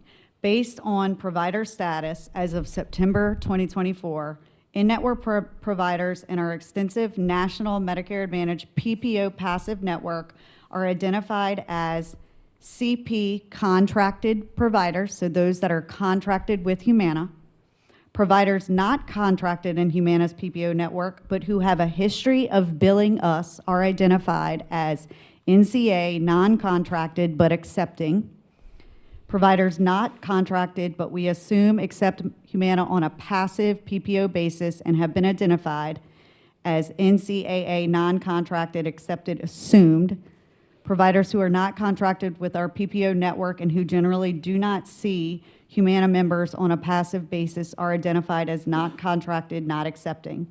The results of the analysis are outstanding, with 99.5% of the providers representing 99.1% of paid amounts either contracted in our network or we expect to see Humana members on a passive PPO plan. So what we did was we took this report of all of those codes and I filtered it out to those that do not accept. There are 4 providers in the state of Texas. 4 out of all of these. So that includes Louisiana, right? Yes, but what we're doing is looking at retirees that live out of state as well. This Okay, so includes there's- where every retiree lives in the country. So just to summarize this for complete understanding, over 99% of providers the providers would see a patient and bill. would see our patients of 99% of our 99% eligible of, people. of your Blue Cross population that's on the, your Lafayette plan, self-funded plan with Medicare Part A and B. Okay, thank you. So, given the choice, the likelihood of their provider taking the Humana at Medicare Advantage plan is very, very, very likely. 99.5%. 99.5%. And the only ones that we did find were in the state of Texas, which were 4 providers.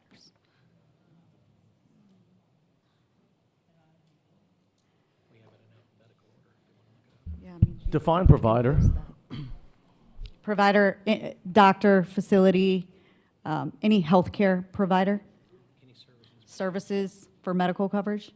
It's just it's such a huge story, misnomer, call it what you want, that I could understand if someone at a provider's office says, oh no, we don't want to accept that Humana plan, because they don't want to accept the Medicare rate. They want to get paid $5,000 instead of $3,000. I get it, me too.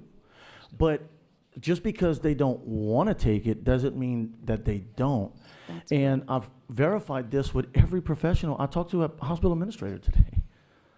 who said, no, they can't cherry pick. If they accept, the real question needs to be, if your doctor doesn't accept Medicare, the real thing that needs to happen is we need to be talking to your doctor and saying, why aren't you accepting Medicare? You treat me, and I need you to be in line with 99% of the country. So the idea that that's happening, and you've just presented these facts, but I don't know how we can vilify, how can we disseminate these, what you are claiming to be facts. I don't doubt them, because I've heard it over and over, but we have to hush the idea that they're not accepting it. And we need to talk about the reality that they don't want to accept it because they want $50 for this item instead of $10. I get it, but that doesn't, it shouldn't be on the backs of our retirees, employees, or children when there are viable options. And so how do we get this out? So I would need to confirm it has provider detailed information, what we should, because of PHI and things of that nature, what should be redacted from here and not. But we will ask to see if this can be published. I mean, I would imagine that if we can take some of that, PHI information off, that we can get it posted for everyone to take a look at and see. And then I think it's important to mention, I don't think it was mentioned that, if the premium increase passes and the retirees are still given the choice between the premium increase and the Medicare Advantage plan, that if they choose to move to the Medicare Advantage plan come 1/1/25, they still have the option, if they absolutely hate it or run into problems, to come back on to the Blue Cross plan. During the open enrollment, right. which is at the end of the year. So they'd have to be under the plan for an entire year. We have had one, the question was how many have transitioned back from Humana on back to the LPSS Blue Cross plan. We've had one, I believe it was an extenuating circumstance and not necessarily something to where they were unhappy with the services that they were receiving.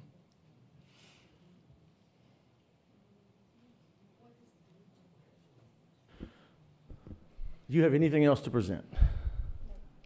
No, we don't, other than, I guess, going through some of the other items, but that are listed unless y'all aren't taking a vote on those. Okay. Well, thank you for earning your money. I certainly am not ready to propose a forced migration. I think that's off the table. Are there any other motions? Well, we have a motion on the floor we got to vote on. Okay. Any comment? Yes. Just will you follow up with us on whether you can get that de-identified and anonymized so that we could share it? Absolutely. Okay. Absolutely. Thank you. I'd like to say something. Sure. And of all this time, I've never been in favor of putting any extra burden on the retirees or forcing migration. I get the increase. We went up 15%. Last week it went to $190, and now it went up to $228. So we went up $38 in a week.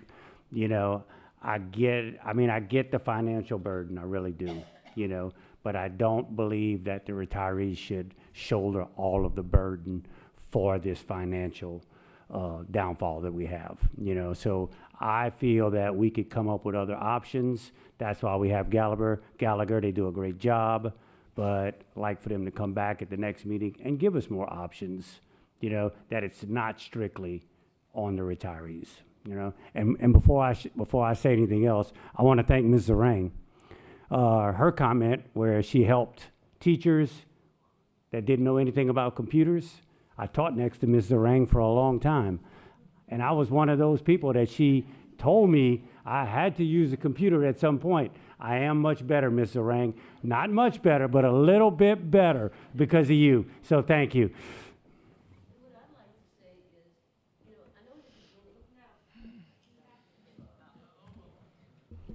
I want to make it clear, the recommendations to the big board have not just been about retirees.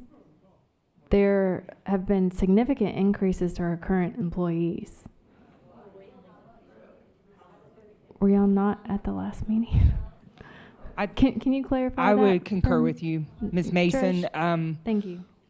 All of the proposals that are listed tonight are not solely on the retiree. The Blue Connect would affect both active and retired members under the Blue Cross plan. Every type of cost savings that they mentioned a few moments ago, to include the surgical plus, now the dependent audit will directly affect the active members. However, if you find those members that shouldn't be on the plan, that will be a cost savings to the district as a whole. So Tony made a good point. Everything that's not in the red box is inclusive of, it's the green portion at the top, the chronic condition management, which in turn would affect both active and retired members. Trish, you just mentioned Blue Connect. This committee never voted on Blue Connect. So my point is, it had no impact on anyone because they never voted on Blue Connect. That's correct. There's not been any action on Blue Connect, yes. I was just trying to note that what Gallagher brought you this evening was not just retiree specific, is where I was going with it. Right. Thank you for confirming that. All right, if there's no other board member or committee member comment, I'm going to call for the vote. The motion, let's read the motion.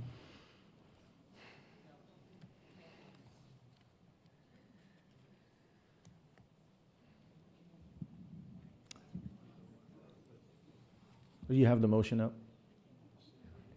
The motion that you will be voting on is to rescind the previous Board Insurance Committee's recommendation that Medicare-eligible retirees with Parts A and B who are currently on the Group BCB SLA plan will no longer receive discounted premiums for having Parts A and B effective January 1st, 2025. Call the roll. Mr. Lejeune? No. Yes. Yes. 2 for, 1 against. Motion carries. Superintendent, do you have any closing comments? No, sir. All right. With that said, this meeting is adjourned.